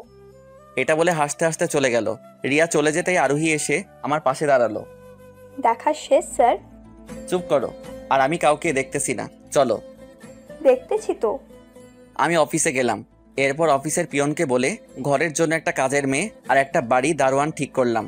রুমে শুয়ে শুয়ে ভাবতেছি রিয়া কি বলল, সবকিছু যেন মাথার উপর দিয়ে যাচ্ছে। হঠাৎ দরজায় ঠকঠক আওয়াজ হতে লাগলো। আমি গিয়ে দরজা খুলে দিলাম। দেখলাম কাজের মেয়েটা। কি হলো? ভাইজান, খেতে আসেন। আচ্ছা, আপনি যান, আমি আসছি। এরপর নিচে গিয়ে খাওয়া দাওয়া করলাম, কিন্তু খাওয়ায় তৃপ্তি মিলছে না, কিছু একটা কম হয়েছে মনে হয়। আমি রুমে গিয়ে ঘুম দিলাম। সকালে দেখি ফোন বাজতেছে। আমি ঘুম ঘুম চোখে হ্যালো, কে বলতেছেন? আমি তোমার বউ বলতেছি। এটা শুনে লাফ দিয়ে উঠলাম। মোবাইলটা কান থেকে নিয়ে নাম্বার চেক করতেছি কে ফোন দিছে। আর বউ বা কে? মজা না করে কে, নাম বলেন। আমি আয়ান চৌধুরীর বউ, মিসেস রিয়া চৌধুরী। ও, এটা বলে ফোন কেটে দিলাম। আবার কম্বল টেনে ঘুমিয়ে পড়লাম। হঠাৎ মনে হলো আমার রুমে কেউ একজন এসেছে। দরজা খোলার আওয়াজ পেলাম। আমি না উঠে কম্বলের ভিতর দিয়ে যা দেখলাম, তাড়াতাড়ি কম্বল ফেলে উঠে পড়লাম। আপনি এখানে কেন? আর আমার রুমে বা কাপড় বদলাচ্ছেন কেন? আমি জানতাম আমি আসার সাথে সাথে তুমি জেগে গেছো, আর আমি ডাকলে হয়তো ঘুমের ভান করে শুয়ে থাকতে, আর আমার ইচ্ছে হলো তাই কাপড় বদলাচ্ছি। এখানে পাল্টাচ্ছেন কেন? আপনার বাড়ি গিয়ে পাল্টান। কিছুদিন পর এটা আমার বাড়ি হবে, বুঝলে? স্বপ্ন দেখা বাদ দাও। আমার কথা না শুনলে জোর করে আদায় করব। মানে কি আদায় করবেন? রিয়া হাতে শাড়ির আঁচল পেঁচাচ্ছে, একবার পেঁচিয়ে আবার খুলে আর আমার দিকে দুষ্ট চাহনি দিয়ে তাকিয়ে আছে। এক পা করে সামনে এগোচ্ছে। আমি রিয়ার মতলব বুঝে পিছনে যেতে লাগলাম। পিছনে যেতে যেতে আবার খাটে পড়ে গেলাম। বেচারা, পালানোরও জায়গা নাই। আপনি রুম থেকে বের হন। আগে আমার জিনিস আদায় করে নেই। আপনি কিন্তু বাড়াবাড়ি করতেছেন। তোমার যেটা ইচ্ছে সেটা ভাবতে পারো। আমি কিন্তু চিৎকার করব। কেউ আসবে না। ঘরের কাজের মেয়েটাও আছে, চলে আসবে। আসলে আসুক, ওকে ভয় পাই না। আমি কিন্তু কি করবে শুনি? কি বলবো মুখেও আসতেছে না। ধুর, মাথায় একটা চড় মারলাম। শান্ত হও বেবি, কাছে আসো একটু। এই আপনি এত নির্লজ্জ কেন? আমি ওইরকমই। আমার দুপাশে হাত দিয়ে আস্তে আস্তে আমার মুখের দিকে অগ্রসর হতে লাগলো। আমি ভয়ে চোখ বন্ধ করে ফেললাম। এই মুহূর্তে কেউ আসতো অনেক ভালো হতো। আল্লাহ বাঁচাও। চোখ খুলে দেখি রিয়া আমার ঠোঁটের দিকে এগিয়ে আসছে। ওর ঠোঁটগুলো কাঁপতেছে। আমার ঠোঁটের থেকে রিয়ার ঠোঁটের দূরত্ব 1 ইঞ্চির থেকে বেশি হবে না। যেই না কিস দিবে এমন সময় দরজা ধাক্কাতে লাগলো। ভাইজান ওঠেন, নাস্তা রেডি। আমার বাড়িতে যে মেয়েটা কাজ করে ওর নাম জরিনা। মেয়ে অনেক ভালো আর সম্মানও করে। জরিনা দরজা ধাক্কাতে রিয়ার হুঁশ আসলো। এরপর রাগ করে থমথম করে রুমে দরজা খুলতে গেল। ওই, তুই আরেকটু পরে আসতে পারলি না? এখনই আসার সময় হলো। মাফ করেন আপা, ভুল হয়েছে। ওকে বকে লাভ নাই মিস, এখন যেতে পারেন। আল্লাহ বাঁচাইছে শাকচুনির হাত থেকে। কয়দিন বাঁচাবে? যখন অধিকার পাবো না ছিঁড়ে খাবো। আয় হায়, কয় কি? এদিকে রিয়া রাগে চোখ মুখ লাল হয়ে আছে। আহারে বেচারি, সামান্যর জন্য আশা পূরণ হলো না। হাসতেছো, ভালো করে হাসো। সময় আমারও আসবে, তখন সুদে আসলে একসাথে নিব। দেখা যাবে। বিছানা থেকে উঠে রিয়ার দিকে তাকিয়ে তাকিয়ে, আহা কি আনন্দ আকাশে বাতাসে। এত খুশি রাখবো কই? ইচ্ছে করে রিয়া এসে আমার গলা জড়িয়ে ধরে আমার পায়ের উপর উঠে আমার ঠোঁটে ওর ঠোঁট ডুবিয়ে দিল। আচমকা আক্রমণে বোকা বনে গেলাম। আমি খাম্বা হয়ে দাঁড়িয়ে আছি। রিয়ার কিস করা শেষ হলে ঠোঁট মুছে আমার দিকে তাকিয়ে হাসতেছে। মনে হচ্ছে বিশ্ব জয় করে ফেলেছে। এবার হাসো। বেকুব হয়ে ওখানে খাড়া হয়ে দাঁড়িয়ে আছি। এতক্ষণ তো অনেক হাসছো। উফ, তোমার ঠোঁটগুলো কি মিষ্টি। বাবাকে গিয়ে আজকে বলবো। কি বলবে? এই যে আজকে যেটা হলো। মানে? আমার লজ্জা করছে। লজ্জার গুলি মারি। আমাকে কিস করছো, ওটা গিয়ে বাবাকে বলবে? ছি ছি। ওটা না তো। তাহলে কি? আমাদের বিয়ের কথা। জেগে জেগে স্বপ্ন দেখো, সরো সামনে থেকে। আমি রিয়াকে সরিয়ে ওয়াশরুমে ঢুকে A to Z কাজ শেষ করে যখন আয়নায় নিজের মুখ দেখলাম, করে চিৎকার দিয়ে উঠলাম। এ কি হাল হলো আমার? ঠোঁটের অবস্থা 12টা বেজে গেছে। ঠোঁটগুলো লাল ঠকটকে হয়ে আছে, কিছুটা ফুলেও গেছে। আমি ঠোঁটের উপর হাত বোলাতে লাগলাম। এদিকে আমার চিৎকার শুনে রিয়া ওয়াশরুমের দরজা ধাক্কাতে লাগলো। আয়ান, কি হয়েছে? আয়ান, দরজা খোলো। পেতনি আমার ঠোঁটগুলো তেরাভেরা করে আসছে। দরদ দেখাতে আমি ফ্রেশ হয়ে বের হলাম। আয়নার সামনে গিয়ে নিজেকে খুঁটিয়ে খুঁটিয়ে দেখতে লাগলাম। রিয়া আমার অবস্থা দেখে, আয় হায়, এই কি হাল হলো আমার? রিয়ার মুখ থেকে হঠাৎ এমন কথা শুনে ওর দিকে তাকালাম। কি হয়েছে আপনার? চোখে কি জানি পড়ছে, প্লিজ একটু দেখো না। আচ্ছা দাঁড়ান, আমি দেখছি। আমি রিয়ার কাছে গিয়ে ওর চোখ দেখতে লাগলাম, কিন্তু কিছু দেখতে পেলাম না। কই, কিছু তো নাই। মিথ্যা। মিথ্যা না, অনেকটা সত্যি। অনেকটা সত্যি মানে? পাগল টাগল হয়ে গেছেন? দূর। আমি রুম থেকে বের হয়ে নাস্তার টেবিলে বসলাম। দেখলাম অনেক খাবার, কিন্তু কিছু মুখে দিতে ইচ্ছে করছে না। পেটের ক্ষুধাও লাগছে। আমি একটু করে পরোটা ছিঁড়ে মুখে দিব, অমনি রিয়া এসে আমার পাশে বসলো। এত জায়গা থাকতে আমার পাশে কি? দূরে গিয়ে বসেন। আমার জামাইটা এরকম কেন? একটু রোমান্টিক না? আমি এরকমই। সমস্যা নেই, আমি সব ঠিক করিয়ে নিব। অ্যাটলিস্ট আমাকে খেতে তো দিবেন। ফালতু পেঁচাল না করে খাওয়ার ইচ্ছে থাকলে খান, না হলে ভাগেন। থাকবো মানে? এটা আমার ফিউচার বাসা, তো হিসাব করে কথা বলো। ফিউচার বাসাও থাকে? আজ প্রথম শুনলাম। হয়েছে, এখন হা করো। দেখলাম রিয়া একটু পরোটা নিয়ে জল মাখিয়ে আমার মুখের সামনে ধরলো। আমি হা করে তাকিয়ে আছি। কি হলো, খাও। না, আমি নিজেই খেতে পারবো। আপনারটা আপনি নিজেই খান। না, আগে এটা মুখে নাও। না। আমি নিজের মতো খেতে লাগলাম। এরপর খেয়ে ড্রয়িং রুমে বসে আছি। আর চোখে দেখি রিয়া গাল ফুলিয়ে বসে আছে, কিছু খাচ্ছে না। আমি এখন অফিসে চলে যাব, কারো যাওয়ার থাকলে যেতে পারবে। আমি সোফা থেকে উঠে রুমে গিয়ে ব্যাগ না বের হয়ে গাড়িতে বসলাম। একটু পর দেখি রিয়া এসে আমার পাশে বসলো। সামনে বসছেন কেন? পিছনে যান। না। ওঠেন এখান থেকে। না। দেখেন, কোনো মেয়ে আমার পাশে বসলে কিরকম যেন অস্বস্তি লাগে। লাগুক। আমি আর কথা বাড়ালাম না, গাড়ি নিয়ে অফিসে চলে গেলাম। আমি আমার কেবিনে গিয়ে বসলাম। এরপর সিটে যখন বসলাম দেখি রিয়াও আমার পিছন পিছন চলে আসলো। আমি ওনার দিকে না তাকিয়ে কাজ করতে লাগলাম, আর রিয়া আমার দিকে তাকিয়ে আছে। কোনো কথা বলতেছি না দেখে। তুমি আসলে একটা শয়তান, খবিস, রাম ছাগল, ভেড়া, কালো ব্যাঙ। আরো অনেক কিছু বলে থামলো, আর আমার দিকে তাকিয়ে রাগে ফুঁসছে। রিয়া কি বলতে চাই, কি করতে চাই বুঝেও না বুঝার ভান করে থাকলাম। আজ 4 মাস হতে চলেছে। আমি অফিসে চেয়ারে বসে গালে হাত দিয়ে ভাবতে লাগলাম, একটা দিন ফুপি, আঙ্কেল কিংবা রুহিকেও একটু কল দিয়ে জিজ্ঞেস করলো না কেমন আছি, কি করছি, খাইছি, ঘুমাইছি। কিন্তু পাশে থাকলে দেখি ফুপি নিজের ছেলের মতো করে। বাবা মাও নেই, আজ বড্ড একা একা লাগছে। এখন আমার সব কিছু আছে, গাড়ি বাড়ি, তবে বাবার দেওয়া নেই শুধু ভালোবেসে আগলে রাখার মতো মানুষ। রুহিকে কতটা ভালোবাসতাম, কিন্তু ও আমার কথার কোনো গুরুত্ব দিত না। যাকগে, আমার কপালে ছিল। আর এখন বেশ আর কম সবাই আয়ান চৌধুরী নামে ছিল। মাথায় কোনো দুশ্চিন্তা না থাকার কারণে বাবার কোম্পানি, সরি এখন তো নিজের কোম্পানি, রাত দিন কেটে অনেক দূর এগিয়ে গেলাম। আসতে পারি জনাব? আমি রিয়ার দিকে তাকালাম। আজ শাড়ি পরে এসেছে, অনেক কিউট লাগতেছে। হাতে টিফিন বক্স, হয়তো এটাতে করে আমার জন্য কিছু নিয়ে আসছে। এটা এই মেয়েটার প্রতিদিনই কার কাজ। এই 4 মাসে কোনো একটা দিন নেই আমার কাছে আসেনি, কেয়ার করেনি। প্রতিদিন নিজে খাবার নিয়ে আসতো, কখনো হোটেলের খাবার খেতে দিত না। রাতে ফোন দিয়ে খাইছে কিনা, ঘুমাইছে কিনা জিজ্ঞেস করতো। হঠাৎ মনে হলো কেউ একজন কিস করছে। আমি ভ্যাবাচ্যাকা খেয়ে উঠলাম। পাশে দেখি রিয়া। কি সমস্যা তোমার? হ্যাঁ, যখন তখন ঢুকে পড়ো কেবিনে। তোমাকে আসার অনুমতি দিয়েছে কে? আর বেয়াদব মেয়ের মতো যখন তখন গায়ে ঢলে পড়ো কেন? চোখের সামনে থেকে যাও। আমি চিৎকার করে উঠতেই রিয়া ভয়ে কাচুমাচু হয়ে নিচের দিকে তাকিয়ে আছে। কি হলো? সরি, এরকম আর হবে না। এটা বলে নিচের দিকে তাকিয়ে আছে। দেখলাম ওর চোখে পানি টলমলো করছে, হয়তো এখন টুপ করে মাটিতে পড়ে যাবে। কিসের সরি? আর প্রতিদিন খাবার আনো, মানুষজন কি ভাবতেছে? চুপ করে আছো কেন? কথা বলো। রিয়া কিছু না বলে কান্না করতে করতে বলতে লাগলো, আমি তোমাকে অনেক জ্বালাই, তোমাকে অনেক বিরক্ত করি। আমি বেয়াদব। হয়েছে, আজকে থেকে তোমার 2 চোখের সামনেও আসবো না। যাচ্ছি, আর কখনো কোনো দিন তোমাকে বিরক্ত করব না। রিয়া বাম দিয়ে চোখের পানি একবার মুছতেছে, আবার কথাগুলো বলতেছে। দেখলাম চোখ মুখ লাল হয়ে গেছে, গালের দুপাশে লাল হয়ে আছে। হাত দিয়ে ডলতে ডলতে মুখের অবস্থা 12টা বাজাই দিছে। আমি কোনো কথা না বলে চেয়ার থেকে উঠে গিয়ে রুমের দরজা বন্ধ করে দিলাম। আমার দরজা বন্ধ করা দেখে রিয়া আমার দিকে ফিরে তাকালো। দরজা বন্ধ করছো কেন? আমি বাইরে যাব। আমি রিয়ার সামনে গিয়ে ওর মুখের দুপাশে হাত দিয়ে মুখটা ওপর করলাম। রিয়ার চুলগুলো কপালে এসে গেছে, চোখের পানিতে মুখটা ভিজে একাকার হয়ে গেছে। আজকে রিয়াকে অনেক সুন্দর লাগতেছে। আপনা আপনি রিয়ার গালে ঠুস করে একটা কিস করে ফেললাম। এই কি করলাম? রিয়া চোখ বড় বড় করে আমার দিকে রাগি চোখে তাকিয়ে আছে। আমি ভয়ে অন্যদিকে ফিরে গেলাম। না জানি কপালে কি আছে। আমি একটু একটু করে ভয় পিছনে যেতে লাগলাম। রিয়া দৌড়ে আমার সামনে এসে বুকে কিল ঘুষি চড় মারতে লাগলো। আরে ব্যথা পাচ্ছি তো। আমাকে কাঁদালে কেন? ওই স্যার, ন্যাকামি করতে হবে না, সরো। আমি আমার সিটে গিয়ে বসলাম। সাথে সাথে রিয়া আমার সামনে এসে আমার কোলের ওপর বসলো আর গলা টিপে ধরলো। আল্লাহ, মেরে ফেলবে নাকি? বিয়ের আগে বিধবা হতে চাও নাকি? তাহলে মেরে ফেলো। কি? তুমি আমাকে বিয়ে করবে? ওরে কলিজা, এতদিনে লাইনে আসছো? কে বলছে তোমাকে বিয়ে করবে?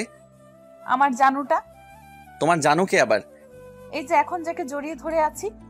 রিয়া বুকে মাথা দিয়ে শক্ত করে জড়িয়ে ধরে আছে। ওই ওঠো, বাইরে সবাই কি মনে করবে? হ্যাঁ, যার যা ইচ্ছা মনে করো, আমি আমার জামাইটাকে ধরছি। হয়েছে ধরা, উঠো এখন। আচ্ছা, আজকে আমাকে কেমন লাগতেছে? কেমন আবার? রোজকার মতোই লাগছে। এটা বলতে রিয়া দিল একটা কিল। শালার এই মেয়ের হাতে এত জোর কেন বুঝি না। আজকে তোমার জন্য শাড়ি পরে আসছি।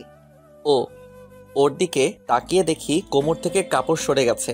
আয় হায়, এ আমি কি দেখতেছি? আমি রিয়ার কোমরে হাত দিলাম। রিয়া লাফ দিয়ে উঠলো। ওই লুচ্চামি করা শুরু করে দিছো? মেরে হাত দিয়ে এক করে ফেলবে। তোমার কোমর দেখা যাচ্ছে কেন? আমার কথা শুনে রিয়া ওর দিকে তাকিয়ে দেখলো সত্যি তো। রিয়া তাড়াতাড়ি ঠিক করে ফেললো, একটি দেখি না কি কিউট। না, বিয়ের পর। প্লিজ। মায়ের চিনো, লুচ্চামি ছুটে যাবে। আরে কোমরের তিলটা দেখলে কি হবে? ওটাও দেখিনি শয়তান। সব তো আমার, তাই না? জি না, তোমাকে কোন মেয়ে বিয়ে করবে শুনি? আচ্ছা আচ্ছা, অনেক মেয়ে। কচু। এই আলভি, আয়ান যদি একবার বলে বিয়ে করবে তাহলে চট্টগ্রামের অর্ধেক মেয়ে পাগল হয়ে যাবে। কচু হবে। প্রমাণ দিব। না, এত প্রমাণ দেখাতে হবে না। তুমি আমার, আমি তোমার, দুজনে এক হয়ে সৃষ্টি করব দুষ্টু একটা। ও লজ্জা করছে, আর বলতে পারবো না। ওরে আমার লজ্জাবতী, দুজনে এক হয়ে একটা ফুটবল খেলার টিম বানাবো। এই তো। শয়তান, এত বাচ্চা নিতে পারবো না। আমার শুধু একটা কিউট আয়ান হলেই হবে। পাগল নাকি? আমার মেয়ে বেবি চাই, ছেলে পেলে ভালো না। আজকাল দেখি ছোট ছোট বাচ্চারা লাইন মারা শুরু করছে, ভয় করে অনেক। হইছে, বকবকানি বন্ধ করো। এখনো বিয়ে করনি, আবার আসছে বাচ্চা নিয়ে কথা বলতে। কি বলো তুমি? চলো তাহলে আজকে বিয়ে করে ফেলবো। আসছে আমার সাহসী জামাই, আগে আব্বুকে বলবো, এরপর ওনারা যেরকম বলে। না, পালিয়ে বিয়ে করব, অনেক শখ আমার। যাও পালাতে। সবাই যখন জানবে বিশিষ্ট ব্যবসায়ী আয়ান চৌধুরী পালিয়ে বিয়ে করেছে, তখন মজা বুঝবে। আরে এটা কোনো কথা? এখন স্বাভাবিক এগুলো। যদি তুমি রাজি থাকো তাহলে চলো। ফাইজলামি বন্ধ করো, আর ক্ষুধা লাগছে অনেক, খাইয়ে দাও আমাকে। না, তুমি খাইয়ে দাও আজকে। আমি তো প্রতিদিনই খাওয়াই, আজকে খাইয়ে দাও আমাকে। না। রিয়া কোনো কথা না বলে অন্যদিকে ফিরে গাল ফুলিয়ে বসে আছে। আমি একটা লোকটা নিয়ে ওর মুখের সামনে ধরলাম, সাথে সাথে খেয়ে নিল। রাক্ষসী। এইভাবে প্রতিদিন খাইয়ে দিবে আমাকে? জি না। নাকে কিভাবে হ্যাঁ করতে হয় জানা আছে। তাইলে চেষ্টা করে দেখিও। আমি রিয়াকে খাইয়ে দিচ্ছি, আর ও আমার গলা জড়িয়ে ধরে বসে আছে। আমি ওকে খাইয়ে দিতে লাগলাম, মাঝে মাঝে আমিও খেতে লাগলাম। হঠাৎ কেউ একজন দরজা ধাক্কাতে লাগলো। আমি গিয়ে দরজা খুলে দিলাম। যা দেখলাম, আরোহী দরজার সামনে দাঁড়িয়ে মিট মিট করে হাসতেছে। আমি ওর হাসি দেখে বুঝে ফেলছি কেন হাসতেছে। আমার দিকে তাকিয়ে দেখি কেবিনে ঢুকে গেল আর রিয়ার পাশে গিয়ে দাঁড়ালো। আমি আরোহীর কথা শুনে কাশতে লাগলাম। রিয়া আরোহীর কথা শুনে লজ্জায় মাথা নিচু করে আছে। আরোহী, তুমি কিসের জন্য আসছো বলো? আমার একটা কাজ আছে। স্যার, এই ফাইলটা দেখেন, সব ঠিকঠাক আছে নাকি একটু দেখলে ভালো হয়। ওকে, তুমি টেবিলে রাখো, আমি পরে দেখতেছি। আচ্ছা। আরোহী রিয়ার দিকে তাকিয়ে দুষ্টমি মার্কা হাসি দিয়ে চলে গেল। আমি রিয়ার সামনে যেতেই রিয়া অন্যদিকে ঘুরে গেল। কি ম্যাডাম, আপনার আবার কি হলো? কিছু না। জানি তো কোনো একটা বিষয় অনেক রেগে আছেন, তা কি সেই বিষয়টা? কিছু না বললাম তো। বাপ রে, আমার বাচ্চার আম্মু তো রেগে গেছে। আমি গিয়ে রিয়াকে পিছন থেকে জড়িয়ে ধরলাম। ঘাড়ে মাথা দিয়ে আছি। রিয়া চুলের ঘ্রাণে কেমন যেন মাথাল মাথাল মনে হচ্ছে। আমি নেশায় রিয়াকে শক্ত করে জড়িয়ে ধরলাম। রিয়াকে দেখলাম ওর শরীরটা কাঁপতেছে, আমার হাতগুলো শক্ত করে ধরে আছে। আস্তে আস্তে ও আমার দিকে অগ্রসর হতে লাগলো। হঠাৎ কি মনে করে যেন ওকে ছেড়ে দিলাম, মাথায় চাপড় মেরে। ধুর, আমার কাণ্ড কারখানা দেখে রিয়া হাসতে লাগলো। ওকে দেখলাম লজ্জায় নিচের দিকে তাকিয়ে আছে। আমি হাঁটু গেড়ে রিয়ার সামনে বসলাম। রিয়া আমার মাথার চুলগুলো নাড়াচাড়া করতে লাগলো। রিয়া বলে উঠলো, আম্মুকে বলবো? কি বলবে? আমাদের বিয়ের কথা। এখন? কিছুদিন পর করলে কেমন হয়? না, আমার খুব ভয় করতেছে। কিসের ভয়? আমি রিয়ার কোলে মাথা দিয়ে আছি। ও আমার মাথার চুলগুলো টেনে দিতে লাগলো। তোমাকে হারিয়ে ফেলার ভয়। ওরে বাবা, হারিয়ে গেলে কি আর করবে? অন্য কাউকে দেখে বিয়ে করে নিবে। এটা বলতে আমাকে ধাক্কা দিয়ে উঠে চলে যেতে লাগলো। দরজার মুখ পর্যন্ত গেল। আমি দৌড়ে ওর সামনে গেলাম, গিয়ে হাত ধরলাম, সাথে সাথে ঝাড়ি দিয়ে ছাড়িয়ে নিল। দরজা খুলে চলে যেতে লাগলো। আমি দৌড়ে ওর সামনে গিয়ে কান ধরে বসে পড়লাম। সরি জান, এবারের মতো ক্ষমা করে দাও, আর কখনো এরকম কথা বলবো না। রিয়া কোমরে হাত দিয়ে চোখ বড় বড় করে আমার দিকে তাকিয়ে আছে। কি হলো? সরি বললাম তো, প্লিজ শেষবারের মতো ক্ষমা করে দাও। আমি আস্তে আস্তে রিয়ার হাত ধরলাম। রিয়া কোনো কাণ্ডজ্ঞান নেই, হা করে তাকিয়ে আছে। এই দেখো, কান ধরে উঠবস করতেছি। একবার দুইবার দিয়ে হাঁপাতে লাগলাম। সত্যি বলতে একটু ড্রামা, তবে প্রেয়সীর রাগ তো ভাঙাতে হবে, তাই আর কি। আমি হাঁপাতে হাঁপাতে ফ্লোরে বসে গেলাম। রিয়া ফিক করে হেসে উঠল আর হাত দুটো বাড়িয়ে দিল। হাততালির আওয়াজ আসতেছে। মনে মনে ভাবতেছি, আমার রুমে হাততালি দিবে কে আবার? আমি পিছনে ফিরে যা দেখলাম, অফিসের সবাই হাততালি দিচ্ছে আর হাসতেছে। আমি শুকনো একটা হাসি দিয়ে, চলো বাইরে কাজ আছে। ওমা, তাই নাকি? ওকে চলো। আমি লজ্জায় কি বলবো, আর তাই রিয়াকে নিয়ে কেটে পড়াই ভালো। আমি রিয়াকে নিয়ে একটা রেস্টুরেন্টে ঢুকলাম। এরপর কিছু খাবারের অর্ডার করলাম। তুমি আমাকে বলবে না সবার সামনে চলে আসছি? না, কেন? এভাবে রাগ ভাঙবে না, না হলে কি ব্রেকআপ? আরে না না, কিসের ব্রেকআপ? জীবনেও এই নাম মুখে আনবে না। ওলে বাবা, আমার বাবুটা আমাকে খুব ভালোবাসে নাকি? কেন, সন্দেহ হয়? একটু একটু। ওকে, তোমার সন্দেহ নিয়ে তুমি থাকো, আমি গেলাম। সামনে এক পা বাড়ালে ওই পা কেটে রেখে দিব। ও মা গো, ভয় পেলাম। শয়তানি বন্ধ করো। না। চুপ করো তো। না। আমার কাছে কিন্তু চুপ করানোর ওষুধ আছে। তাই নাকি? দেখাও তো। ওকে। এটা বলে সামনে এগোতে লাগলো। আমি দূরে গিয়ে, এই যেখানে আছো চুপ করে বসো। তুমি চুপ করো। ওকে চুপ। আমি মুখের সামনে আঙুল ধরলাম। এটা দেখে রিয়া হাসতে লাগলো। এরকম সবসময়ই আমার কথা শুনবে, বুঝলে? চুপ করে আছি। এরপর খাবার আসলো, খেয়ে দিয়ে চলে গেলাম। এদিকে রুহি আর শুভর দিনকাল ভালোই চলছিল। রুহির বাবা মা মানে আঙ্কেল আর ফুপি ওদের মিলেমিশে থাকা দেখে, ওদের আচার আচরণ ঠিক দেখে বিয়ের তারিখ ঠিক করলো আগামী সপ্তাহে। রুহি সবসময় ঝগড়াঝাটি এসব নিয়ে পড়ে আছে। রুহি শুভকে অনেক ভালোবাসে, কিন্তু শুভ রুহিকে একটু ভালোবাসে না। সবার সামনে একরকম আর বাহিরে একরকম। যাই হোক, সামনে ওদের বিয়ের দিন ঘনিয়ে আসতে লাগলো। বাড়িতে নানা রকম আয়োজন চলতেছে। হয়তো সবাই আয়ান নামক মানুষটাকে ভুলে গেছে। এদিকে আমি রুমে শুয়ে শুয়ে রিয়ার কথা ভাবতেছি। মেয়েটা সত্যি আমাকে খুব ভালোবাসে। আর বুয়ার হাতে রান্না, একা একা থাকা কেমন যেন বোরিং লাগতেছে, কিছু ভালো লাগতেছে না। ছাদে গেলাম, ওখানেও মন টিকছে না। এদিক ওদিক হাঁটতে লাগলাম। এরপর রুমে এসে ডিনার করে রুমে গেলাম। ঘুমাতে গিয়ে ঘুম আসতেছে না। এরপর একটা সিদ্ধান্ত নিলাম, রিয়ার বাবার কাছে ফোন দিলাম। কেমন জানি লাগতেছে। কি বলবো ওনাকে, আঙ্কেল আপনার মেয়েকে আমার সাথে বিয়ে দেন, এরকম কি বলবো মাথায় আসছে না। মোবাইলের দিকে তাকালাম, দেখলাম ফোন রিসিভ করছে। আসসালামু আলাইকুম। ওয়ালাইকুম সালাম। কেমন আছো আয়ান? জি ভালো। তো কিসের কল দিয়েছো? কোনো সমস্যা হয়েছে? কি হয়েছে বলতে পারো। আঙ্কেল, কথাগুলো মোবাইলে বলা যাবে না, যদি একটু দেখা করতেন। ওকে, কাল তুমি আমার অফিসে চলে এসো। আচ্ছা, এখন রাখি, ভালো থাকবেন। ওকে। আমি পাশে মোবাইল রেখে ঘুমিয়ে গেলাম। সকালে উঠে ফ্রেশ হয়ে নাস্তা করে নিলাম। এরপর অফিসে গিয়ে টুকটাক কিছু কাজ ছেড়ে আরোহীকে সহ গাড়ি নিয়ে আবার আঙ্কেলের অফিসে গেলাম। আরোহী, আমার না খুব ভয় করতেছে। কি যে বলেন না স্যার, রিয়া ম্যাডামের বাবাকে কি বলবেন? স্যার, আপনার মেয়েকে আমি ভালোবাসি, এখন বিয়ে করতে চাই, যদি মেনে নেন তো ভালো, আর না হলে জোর করে বিয়ে করে ফেলবো। চুপ করো তো। আঙ্কেলের সামনে গিয়ে তোমার ডায়লগ মারলে আঙ্কেল বিয়ে তো দৌড়, আমাকে দৌড়ানি দিবে। হয়েছে, চলেন এখন। আঙ্কেলের রুমের দিকে যত পা বাড়ায়, পাগুলো তত কাঁপাকাঁপি করে। মনে মনে ভাবতেছি আঙ্কেল কি মেনে নিবে আমার কথা শুনে? উনি কেমন রিয়াক্ট করবে তখন আল্লাহ জানে। আল্লাহ মান সম্মান বাঁচিয়ে রেখো। এরপর ভয়ে ভয়ে আঙ্কেলের রুমের সামনে গেলাম। আঙ্কেলের রুম তো কোনটা জানি না, তবে সামনে যেটা দেখা যাচ্ছে মনে হয় ওটা আঙ্কেলের রুম। এরপর ওই রুমের সামনে গেলাম। দরজা খুলে যেটা দেখলাম, রিয়া একটা ছেলেকে জড়িয়ে ধরছে। আমি গিয়ে ওদের সামনে গলায় হাড়ি দিলাম। হঠাৎ রিয়া আমাকে ওর সামনে দেখে পাথর হয়ে দাঁড়িয়ে রইল। কি বলবে ওর মুখের ভাষা খুঁজে পাচ্ছে না। আমার দিকে আসতে লাগলো। আমি ওর থেকে দূরে সরে দাঁড়ালাম। এরপর যেটা বললাম রিয়া শুনে অবাক হয়ে গেল। এই ছেলেটা কে রিয়া? ও আমার কাজিন। ও ভালো, চেয়ারে বসো। রিয়ার পাগুলো থরথর করে কাঁপছে, হয়তো ভয় কাঁপছে। কি বলি না কি বলি, তবে মাথা শান্ত রাখাই ভালো। কি হলো, বসো। রিয়া ভয়ে ভয়ে চেয়ারে গিয়ে বসলো। আমি ওর অবস্থা দেখে হাসি পাচ্ছে। এত ভয় পাওয়ার কি আছে? আমি কে হই তোমার, আমাকে ভয় পেতে হবে না। রিয়া চুপ করে বসে আছে, মনে হয় এখন কান্না করে দিবে। আরে ভাই তুই কে, আর দাঁড়িয়ে আছিস কেন, বস। ছেলেটাও আমার পাশে বসলো। আমি রিয়ার পিছনে গিয়ে ওর ঘাড়ে মাথা দিলাম। ছেলেটা হা করে তাকিয়ে আছে।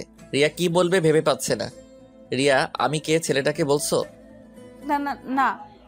তো বলো। কিরে রিয়া, ছেলে যখন থেকে আসছে দেখি তুই ভয় পাচ্ছিস, আর ছেলেটা এত লুচ্চা কেন? এটা বলতে দিল না, ঠাস করে একটা লাগাই দিল। ও আমার জামাই, আমার সাথে যা ইচ্ছে তাই করবে, তুই বলার কে? আর ও লুচ্চা কিসের? ওকে নিয়ে আর কিছু বলবি না। আরে রিয়া শান্ত হও। আর ছেলেটাকে মারছো কেন? সরি শফিক ভাই। ভাই, আপনার বউ একটা ডাইনি, দূর বসবই না। এটা বলে শফিক রাগে গপ গপ করে দ্রুত পায়ে হেঁটে চলে গেল। তা এই ছেলেটাকে জড়িয়ে ধরলে কেন? সরি জান, আর হবে না। না যাও, যাকে ইচ্ছে জড়িয়ে ধরো, বাই। আমি প্যান্টে হাত ঢুকিয়ে ধীর পায়ে হেঁটে চলে আসতেছি। এমন সময় রিয়া এসে পিছন থেকে জড়িয়ে ধরলো। আর হবে না এরকম। তুমি না কিউট বর, লক্ষ্মী জামাই, আমার গোলুমুলুর আব্বু, আমার ছিন্টু মিন্টুর আব্বু, আমার। চুপ করো, এগুলো কিসের নাম বলতেছো? আর আজকে যদি ভুল বুঝে চলে যেতাম তাইলে কি হতো? জীবনেও আর কারো সামনে যাব না।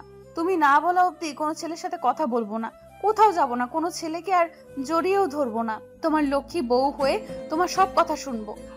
সত্যি তো? হুম। ওকে, শ্বশুর আব্বার কাছে চলো। আসো। রিয়া সামনে এগোতে লাগলো আর আমি ওর পিছন পিছন যেতে লাগলাম।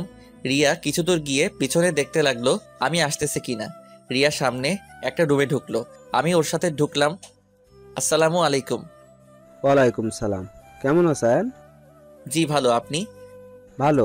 কি রে রিয়ামা, তুই কিছু বলবি? কি বল। রিয়া আমার দিকে তাকালো, আবার আঙ্কেলের দিকে তাকালো, এরপর আস্তে আস্তে বলে উঠলো, বাবা আমি তোমার কাছে কিছু চাইলে দিবা? অবশ্য তুই আমার একমাত্র মেয়ে, কি লাগবে বল, এখনই এনে দিব। ওটা অনেক বড় জিনিস। যতই বড় হোক এনে দিব, শুধু একবার বল। বাবা আমি আয়ানকে ভালোবাসি, ওকে আমার করে দাও। আঙ্কেল অবাক হয়ে আমার দিকে তাকিয়ে রইল। রিয়া নিচের দিকে তাকিয়ে আছে। এরপর আঙ্কেল সিট থেকে উঠে আমার চারপাশে হাঁটতে লাগলো। এরপর আমাকে দেখা শেষ হলে, পারবে তো আমার এই পাগলি মেয়েটাকে সামলে রাখতে? আমি আঙ্কেলের মুখ থেকে এমন কথা শুনে খুশি হয়ে একবার আমার হাতে তুলে সারা জীবন রানীর মতো রাখবো, কষ্ট কখনো সামনেই আসতে দিব না। বেশ, তাইলে আর কি, আমিও রাজি। এটা শুনতে রিয়া ইয়াহু বলে আমাকে জড়িয়ে ধরলো। আমি শক্ত হয়ে দাঁড়িয়ে রইলাম। সামনে আঙ্কেল। রিয়া এটা কি করছে? আঙ্কেল আমাদের দিকে তাকিয়ে তাকিয়ে হাসছে। রিয়া পরিস্থিতি টের পেয়ে লজ্জা পেয়ে ছেড়ে দিল। আঙ্কেল আপনি তো জানেন আমার পরিবার বলতে তেমন কেউ নেই। জানি তো। কিছু মনে না করলে। বাবা তুমি বিয়ের আয়োজন শুরু করো, এই সপ্তাহে আমাদের বিয়ে হবে। আমাদের যত আত্মীয় স্বজনরা আছে দাওয়াত দিয়ে দাও। আঙ্কেল রিয়ার দিকে তাকিয়ে হাসছে। ওকে, আমার মেয়ে যেরকম বলে। বাবা আমরা যাচ্ছি এখন।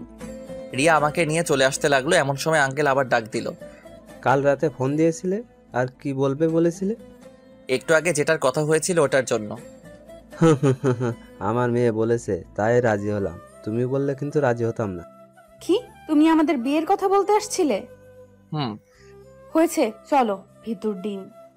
আমি ভিতর মতো কি কাজ করছি? হ্যাঁ কিছু না, আসো। এরপর ওর পিছনে পিছনে হাঁটতে লাগলাম।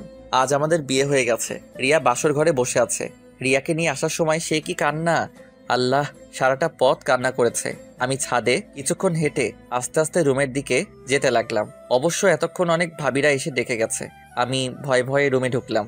রিয়া খাট থেকে নেমে এসে আমার পা ছুঁয়ে সালাম করতে যাবে অমনি, আরে আরে কি করছো? তোমার জায়গা আমার বুকে নয়, বিছানায়। চলো বাসর করে ফেলি। রিয়া বোকা হয়ে গেল, রাগী চোখে আমার দিকে তাকিয়ে আছে। কি হলো বউ? একটু আগে তুমি এগুলো কি বলছো? কই কি বলছি? শয়তান দাঁড়াও, বাসর আজকে ছুটাবো। মাথা থেকে শাড়ি নামিয়ে কোমরে গুছতে লাগলো। এরপর রুমের এদিক ওদিক কি যেন খুঁজতে লাগলো। কিছু না পেয়ে পিঠে দিল কিল একটা। আমি আউ করে উঠলাম, বউ এরকম করছো কেন? আমার জায়গা তোর বুকে নাই, তাই না? আরে এটা কখন বলছি?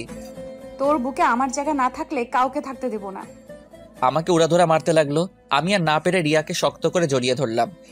শুনেছি বাসুরাতে বড় বউ কত কিছু করে, ভালোবাসে। আর আমার বউ দেখে আমাকে মারতেছে।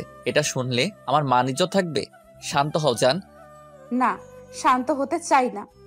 ওকে, আমি দেখি কেমনে শান্ত না হয়ে থাকো। আমি রিয়াকে আমার দিকে ঘুরিয়ে ঠোঁট জোড়া এক করে দিলাম। রিয়া অনেক জোরাজোরি করছে ছাড়া পাওয়ার জন্য।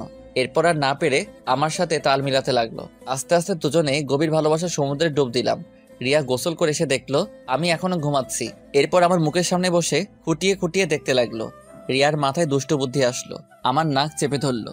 হঠাৎ আমার মনে হলো দম বন্ধ হয়ে আসছে, আমি নিঃশ্বাস নিতে পারছি না। আমি ধরপড়িয়ে উঠে পড়লাম। পাশে দেখলাম রিয়া হাসতে হাসতে লুটিয়ে পড়ছে। আমি রিয়ার হাসি দেখে বুঝলাম ওটা ওরই কাজ। আমি রিয়াকে টেনে আমার কাছে নিয়ে আসলাম। এরপর জড়িয়ে ধরলাম। কি ম্যাডাম, শয়তানি করা হচ্ছে বুঝি? ছাড়ো আমাকে, ফ্রেশ হয়ে আসো। না। আমি রিয়ার দিকে দেখলাম, ওর ঠোঁটগুলো কাঁপতেছে। আমি টুপ করে একটা কিস দিলাম। রিয়া নিজেকে ছাড়িয়ে নিয়ে আয়নার সামনে গিয়ে বসলো, মাথা শুকাচ্ছে। আমি ওয়াশরুমে গিয়ে গোসল করে টাওয়েল পরে বের হলাম। রিয়াকে দেখলাম আয়নার সামনে বসে বসে মুচকি মুচকি হাসছে।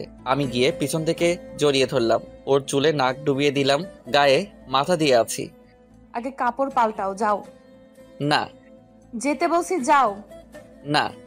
রিয়া আমার দিকে ঘুরে কান টেনে ধরলো। এরপর কাপড় চোপড় নিয়ে আমাকে আবার ওয়াশরুমে ঢুকিয়ে দিল। কাপড় পরে বের হলাম।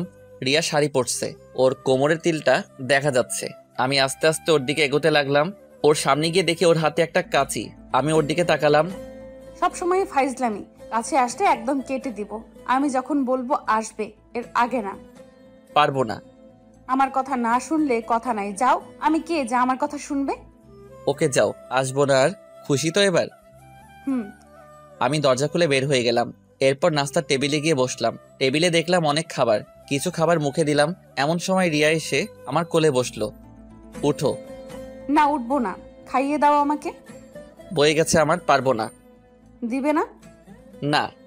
সত্যি? হুম। আমি কিন্তু রাগ করব। করো, আমার কি। আমি কিন্তু সত্যি সত্যি রাগ করব। তো করো না। যাও, তোমার সাথে কথা নাই। রিয়া আমার উপর থেকে উঠে অন্য চেয়ারে গিয়ে বসলো। আমি মনে মনে আমার কি যাকগে, আমি চামচ নিয়ে মুখে দিব, অমনি রিয়া আমার হাত ধরেও খেয়ে নিল। আমার দিকে তাকাচ্ছে না। আমি আবার খাবার মুখে দিব, অমনি খেয়ে নিল। দুজনে দুষ্টুমি করতে খাবার খেয়ে শেষ করলাম। এরপর কলিং বেল বেজে উঠল। রিয়া গিয়ে দরজা খুলে দিল। আমি যাকে দেখলাম মনে মনে বলে উঠলাম, রুহি, রিয়ার সাথে দুষ্টুমি করে খাবার শেষ করছি।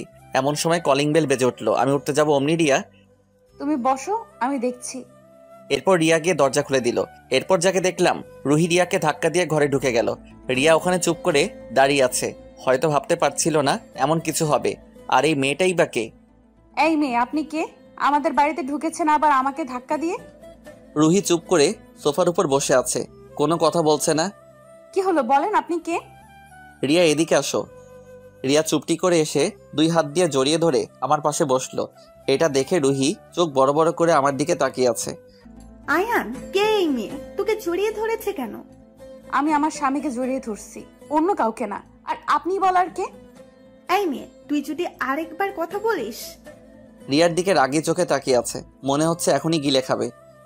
আর একবার কথা বললে কি? হ্যাঁ, আমার বাসায় এসে আমাকে ধমক দিচ্ছেন?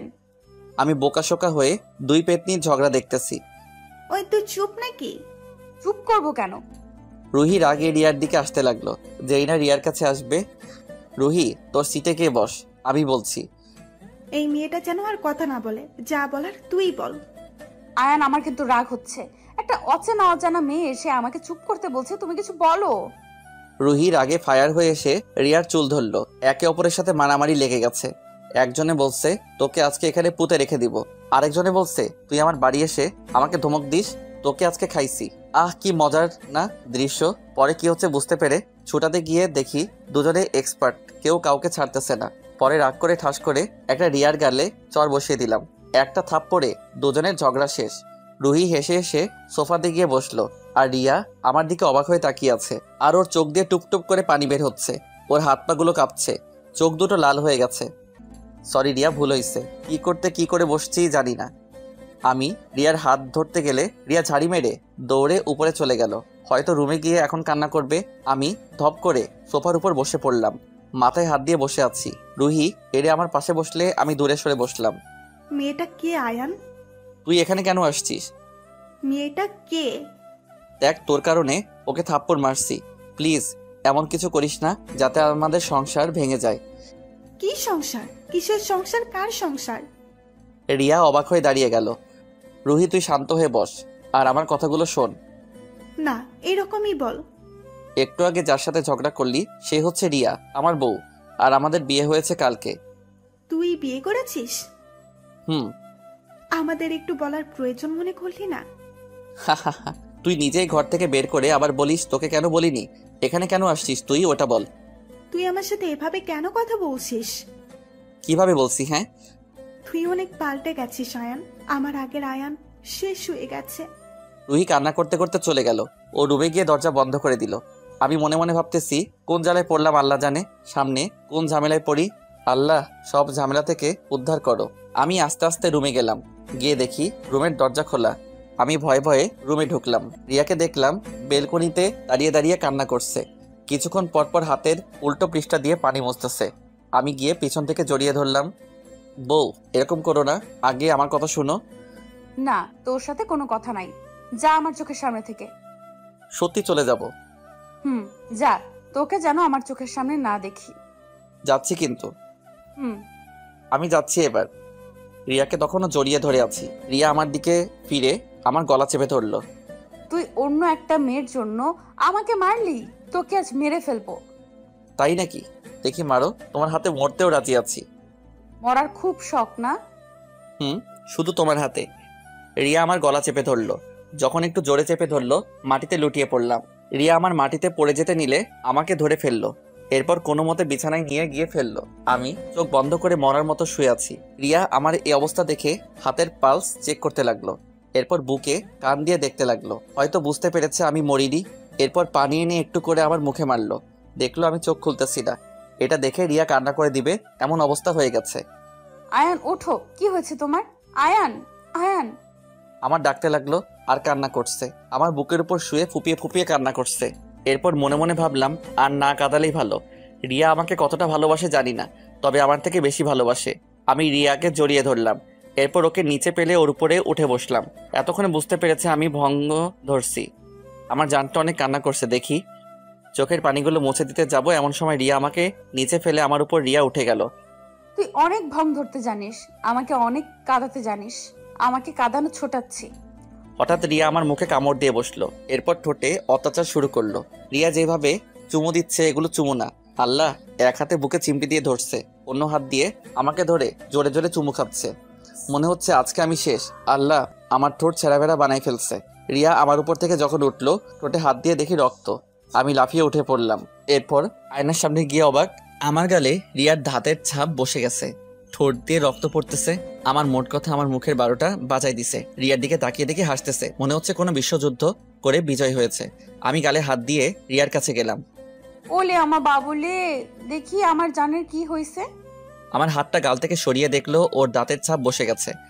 ব্যথা হচ্ছে না, অনেক মজা লাগতেছে। রাগ করছো নাকি? না, খুশি হইছি। রিয়া আমাকে টেনে ওর পাশে বসালো। দাঁড়াও, ভালো করে দিচ্ছি। এটা বলে টুপ করে আরেকটা চুমু দিল গালে। গালে হাত দিয়ে দেখতে লাগলো আর হাসছে। ভালো করে হাসো, এখন বাইরে গেলে সবাই হাসবে। যার ইচ্ছে সে হাসুক, তাতে তোমার কি? আচ্ছা সরো, রেডি করে দাও, অফিসে যাব। অন্য গালে আরেকটা দিব কামড়। না। তাহলে চুপ করে বসে থাকবে। অফিসে না গিয়ে করব কি? চলো আবার শুরু করি। আমার দিকে দুষ্টমি মার্কা চোখ দিয়ে তাকিয়ে আছে। না, এখন কোনো দুষ্টমি চলবে না, চলো ছাদে যাই। আরে ওখানে তো অনেক রোদ। ও, তাহলে চলো ঘুমাই, আসো। আবার ঘুমাবে? হুম। তুমি ঘুমাও, আমি তোমার জন্য দুপুরের লাঞ্চ তৈরি করব। তোমার কোনো কাজ করতে হবে না, তুমি শুধু আমার কাজ করবে, বুঝলে? আমি রিয়াকে নিয়ে কম্বলের ভিতর ঢুকে ওকে জড়িয়ে ধরে শুয়ে পড়লাম। কতক্ষণ ঘুমাইছি জানি না, তবে পাশে হাত দিয়ে দেখি রিয়া নেই। আমি উঠে পড়লাম। এরপর রুম থেকে বের হয়ে কিচেনে গিয়ে দেখি কোমরে শাড়ি গুজে কাজ করছে। আমি ওখানে যেতে কাজের মেয়েটিকে ইশারা করলাম চলে যেতে। আমি পেছন থেকে রিয়াকে জড়িয়ে ধরলাম। এই কি করছো? দেখছো না পাশে মানুষ আছে? ছাড়ো বলছি। থাকলে থাকুক, তাতে আমার কি? ছাড়ো বলছি। না। হাতে দেখো খুন্তি, একটা দেই। আরে না, তোমার একটা মাত্র লক্ষ্মী জামাই, তাকে মারবে? রিয়া পিছনে ঘুরে দেখলো মেয়েটা নেই, স্বস্তির নিঃশ্বাস ফেললো। দেখলে দেখুক, সমস্যা কি? হাতে কি দেখছো? যাও গিয়ে গোসল করে আসো, আমি খাবার রেডি করছি। এরপর গোসল করে এসে টেবিলে বসলাম। এরপর কাজের মেয়েটাকে দিয়ে রুহিকে ডাকতে পাঠালাম। রুহি এসে খাবার টেবিলে বসলো। দেখলাম চোখ দুটো লাল টকটকে হয়ে গেছে, কিছুটা ফুলেও গেছে। আমার দিকে দেখো। খাবার খেয়ে নাও আগে। আচ্ছা দাঁড়াও, আমি খাইয়ে দেই, আর তুমি আমাকে খাইয়ে দাও। রিয়াকে আমার মুখের সামনে খাবার ধরতে রুহি যেটা করলো, রিয়া আর আমি অবাক হয়ে গেলাম। রিয়া আমার মুখের সামনে খাবার ধরতে রুহি রিয়ার দিকে বড় বড় চোখ করে তাকিয়ে আছে। রিয়া পাত্তা না দিয়ে আমাকে খাইয়ে দিল। এটা দেখে রুহি ওর প্লেট মাটিতে আছাড় মারল। আমি আর রিয়া হতভম্ব হয়ে ওর দিকে তাকিয়ে আছি। কি হয়েছে রুহি, আর এরকম করছিস কেন? এই মেয়ে তোকে খাইয়ে দিচ্ছে কেন? মানে কি বলতে চাইছিস? এই মেয়ে রিয়া নাকি টিয়া, ও তোকে খাইয়ে দিচ্ছে কেন? বোন, তুই শান্ত হয়ে বস। আমি তোর কোন কালার বোন লাগি? হ্যাঁ, এসব বলে লাভ নাই, তুই বস। না, শান্ত হতে পারতেছি না। রুহি, রাগ তুলিস না, যেটা বলছি সেটা কর। রুহি রাগে অন্যদিকে তাকিয়ে আছে। রুহিকে ধরে আমার দিকে করলাম। রুহি এরপরও অন্যদিকে ঘুরে যাচ্ছে। উঠে চলে যেতেই ঠাস করে একটা লাগাই দিলাম। চুপ করে, কি বলি শুনবি, না হলে আমার থেকে খারাপ কেউ হবে না। আমি যখন তোদের বাড়ি গিয়েছিলাম মনে আছে? কেন গিয়েছিলাম জানিস? না। আমাকে ক্ষমা করে দে আয়ান। আমি তোদের এখানে এসে অনেক বড় ভুল করছি, চলে যাচ্ছি আমি। এটা বলে রুহি দৌড়ে বাহিরে চলে যাচ্ছে। আমাদের বাড়িটা শহর এলাকায়, তাই যা হওয়ার হলো। রুহি দৌড়ে রোডের মাঝখানে চলে গেল। ওর পিছু পিছু আমি আর রিয়াও দৌড় দিলাম, কিন্তু রক্ষা করতে পারলাম না। সামনে একটা বাস আসছিল। রুহি, এটা করিস না প্লিজ। রুহি রুহি রুহি রুহি আমাদের দিকে তাকিয়ে আছে। ওর চোখ দিয়ে পানি পড়তেছে। ও মনে মনে ভাবতেছে, প্রিয়জনকে না পাওয়ার চেয়ে একেবারেই চলে যাওয়া ভালো। মরে গেলে মনে হয় সব কষ্ট দূর হয়ে যাবে। রুহি বাসের ধাক্কা খেয়ে অনেক দূরে ছিটকে পড়ল। আমি আর রিয়া জোরে রুহি বলে চিৎকার করে উঠলাম। রুহির কাছে দৌড়ে গেলাম। রুহি ছোট ছোট চোখ করে আমার দিকে তাকিয়ে আছে। চোখ দিয়ে পানিও পড়তেছে, আবার হাসতেছে। চিন্তা করিস না আয়ান, কাউকে আর জ্বালাবো না, চিরতরে ঘুমিয়ে যাব। এরকম বলিস না রুহি, কিছু হবে না তোর। আমাকে বাঁচাতে চেষ্টা করিস না আয়ান, আমি মরতে চাই। না, তোকে আমি কিছুতেই মরতে দিব না। রুহি এক হাতে আমার গলা জড়িয়ে ধরে আর বুকে মাথা দিয়ে হাসতেছে। রুহির এই হাসির মানে কি তা আমার অজানা। আমি রুহিকে কোলে তুলে নিলাম। অ্যাম্বুলেন্স ডেকে রুহিকে হাসপাতালে নিয়ে গেলাম। রুহিকে ওটিতে নিয়ে গেল। আমি ফুপিকে কল দিয়ে বলে দিলাম। এখন অনেকের মনে হয়তো প্রশ্ন, রুহির তো বিয়ে হওয়ার কথা, এখানেই বা আসলো কেন? ফ্ল্যাশব্যাক, রুহির আর শুভর বিয়ের দিন। শুভর ফোনে একটি কল আসলো। ভাই কেমন আছেন? ভালো, আপনি কে? মনে করেন আপনার আপন কেউ। কথা না ঘুরিয়ে, কথা না পেঁচিয়ে কি বলার আছে বলেন। তা তো বলবই। দেখেন আমি খুব বিজি, কি বলার আছে বলেন। আপনার ফোনে একটা ভিডিও দিলাম, দেখেন। আর আমাকে কিছু বলতে হবে না, আপনি নিজেই ভিডিওটা দেখলে বুঝতে পারবেন। এটা বলে ওই অচেনা লোকটি কল কেটে দিল। এরপর শুভ ওই ইমোতে গিয়ে দেখে একটা অচেনা নাম্বার থেকে ভিডিও আসছে। এরপর শুভ যেটা দেখলো, ওর মন খুশিতে ভরে উঠল। মনে মনে বলে উঠল, পাইছি রুহি চৌধুরী। ভিডিওটাতে দেখা যাচ্ছে রুহি একজন মানুষকে মারতেছে। 4-5 জন লোকে একটা মানুষকে ধরে আছে, আর রুহি ওই মানুষটাকে জবাই করে দিছে। এরপর ওরা ওই ব্যক্তিকে রেখে পালিয়ে গেল। এদিকে শুভ থানার ওসিকে ফোন দিয়ে বলে দিল যা করার দরকার, এবং সাথে ভিডিও ও পাঠিয়ে দিল। এদিকে রুহির মোবাইলে একটা ভিডিও আসলো। ওর যা দেখলো, হাত থেকে মোবাইল পড়ে গেল। ও একটা লোককে খুন করছে। আর এটার ভিডিও বা কে করলো? রুহি বেনারসি খুলে নর্মাল কাপড় পরে চুপি চুপি ঘর থেকে বের হয়ে গেল। এরপর কি করবে ভেবে ঢাকার বাসে উঠে পড়ল। এরপর ওর বাবার মোবাইলে একটা মেসেজ দিয়ে দিল। ওখানে লেখা ছিল, বাবা আমি আয়ানকে ভালোবাসি, তাই ওর কাছে চলে যাচ্ছি। আর আমাকে কেউ খুঁজলে বলবে পালিয়ে গেছি। আমার জন্য তোমরা কেউ চিন্তা করো না। আল্লাহ হাফেজ। এরপর তো আপনারাই জানেন কি হলো। 2 ঘন্টা পর ডাক্তার বের হলো। আমি দৌড়ে ডাক্তারের কাছে গেলাম। এরপর ডাক্তার যেটা বলল সেটা শুনে আমার মাথায় আকাশ ভেঙে পড়ল। সবকিছু কেমন যেন অন্ধকার অন্ধকার মনে হচ্ছে। আপনার পেশেন্টের অবস্থা তেমন ভালো না, আর আমরা আমাদের যথেষ্ট চেষ্টা করেছি, কিছুই হয়নি। বাকি সব আল্লাহর হাতে। ওনার হাতে বেশি জোর 2 ঘন্টা অথবা 3 ঘন্টা সময় আছে। আপনারা কথা বলতে চাইলে কিছুক্ষণ পর দেখা করে আসেন। আমি রিয়ার দিকে তাকালাম, দেখলাম ওর চোখে পানি। আমি কোনো মতে পা নাড়াতে পারছি না। ধপ করে চেয়ারে বসে পড়লাম। চোখ দিয়ে টুপটুপ করে পানি পড়তেছে। রিয়া এসে পাশে বসলো। এরপর কষ্ট করে উঠে আস্তে আস্তে রুহির রুমের দিকে পা বাড়ালাম। রুহির সারা মাথায় ব্যান্ডেজ দিয়ে পেঁচানো। আমি গিয়ে ওর পাশে বসলাম। এরপর ওর হাত দুটো আমার হাতে নিলাম। রুহি রুহি মিটমিট করে চোখ খুলল। আমি ওর দিকে তাকাতে পারছি না, কষ্টে বুক ফেটে যাচ্ছে। তোকে অনেক কষ্ট দিচ্ছি না, মাফ করে দে আমাকে। এরকম করে বলিস না, তোর কিছু হবে না। না রে, আমি অনেক খারাপ, অনেক অনেক খারাপ। আমার মতো মেয়ে দুনিয়ায় না থাকাই ভালো। রুহি, তুই কেন এরকম করতে গেলি? তুই জানিস না তোর সাথে কথা না বলে থাকতে পারি না। তুই অন্য কারো হয়ে গেছিস, আমি কি করে তা মানবো বল? তার থেকে না থাকাই ভালো। রুহির কথা বলতে অনেক কষ্ট হচ্ছে, তা দেখে বোঝা যাচ্ছে। ভাবি কোথায়? এই তো। রিয়া এসে আমার পাশে দাঁড়ালো। আমি আপনাকে অনেক কষ্ট দিছি, প্লিজ আমাকে মাফ করে দেন। আমার কপালে লেখা ছিল না, এতে আপনার কোনো দোষ নেই, সব দোষ আমার। আপনি কেন গাড়ির কাছে গিয়েছিলেন? আয়ান একটু এদিকে আয় প্লিজ, আমাকে একটু তোর বুকে নে না প্লিজ। আমাকে একটু বললে হতো। আমি রুহির মাথা আমার বুকের সাথে নিলাম, সাথে ওর কপালে একটা চুমু দিলাম। রুহি আমার দিকে তাকিয়ে আছে আর কান্না করতেছে। পাগলি, কান্না করছিস কেন? না, সুখে কান্না করছি। ভাবি, আপনার হাতটা একটু এদিকে দেন। রুহি আমার হাত আর রিয়ার হাত এক করে দিয়ে, আমার কপালে ছিল না ভাবি। জানেন, ছোট থেকে ওকে ভালোবাসতাম, কিন্তু সঠিক সময়ে বলতে পারিনি। আর যাই হোক, ওকে কখনো কষ্ট দিয়েন না। আর আয়ান, ভাবিকেও কখনো কষ্ট দিবি না, বুঝছিস? হুম। ক ক ক আয়ান। ডাক্তার ডাক্তার, একটু এদিকে আসেন, দেখেন রুহির কি হয়েছে। আমি চিৎকার করতে করতে রুহি আস্তে আস্তে নরম হয়ে আসলো। এরপর হাত ছেড়ে দিল। আমি ওকে জড়িয়ে ধরে কান্না করতে লাগলাম। এরপর ফুপি আর আঙ্কেল এসে রুহিকে নিয়ে গেল। ওকে দাফন করার পর বাড়ি চলে আসলাম। 2 বছর পর আমাদের একটা ছেলে হয়েছে, নাম আদ্রিয়ান। আমার ছেলেটা কি করে? বাবা, এখনো ঠিকমতো কথা বলতে পারে না, শুধু মা বাবা এই দুটো জানে। হামাগুড়ি দিয়ে আমার কাছে আসলো, এরপর আমার উপর উঠলো।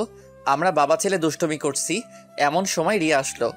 রিয়া ঘেমে একাকার, শাড়ির কোমরে গুজানো। যাও, বাচ্চাটাকে গোসল করিয়ে আনো। কি আমি? তুমি ছাড়া কে তাহলে? আজকে শুক্রবার, একদিন ছুটি, এখানেও কাজ করতে হবে। যাও তাড়াতাড়ি। আচ্ছা। এরপর আমার কলিজার টুকরো বাবা ছেলে গোসলে ঢুকলাম। শালার এই পিচ্চি পানি পাইলে হইছে, পানি নিয়ে খেলা করতেছে। এরপর ওকে নিয়ে বের হলাম। দুপুরে খাওয়া দাওয়া করে ঘুমিয়ে গেলাম। ঘুরতে ফিরতে সময় চলে গেল। রাতে খাবার খেয়ে বিছানায় ঘুমাতে গেলাম। আদ্রিয়ান মাঝখানে, রিয়া অন্য পাশে।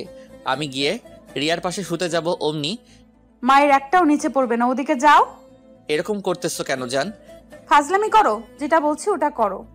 জি ম্যাম। আমাদের ঝগড়া দেখে আমার বাচ্চা ছেলেটাও হাসতেছে। দূর শালার, অন্যদিকে ফিরে শুয়ে আছি, কিছু বলতেও পারি না। আবার রাগ করলে নিজেকে ভাঙাতে হবে, একটাই সমস্যা, প্রেম করে বিয়ে করলেই হইছে। শালার বউয়ের কথা শুনতে শুনতে কান ঝালাপালা হয়ে গেছে। রিয়া আর আদ্রিয়ান দুজনে হাসতেছে, আমি কানে আঙুল ঢুকিয়ে ঘুমিয়ে গেলাম।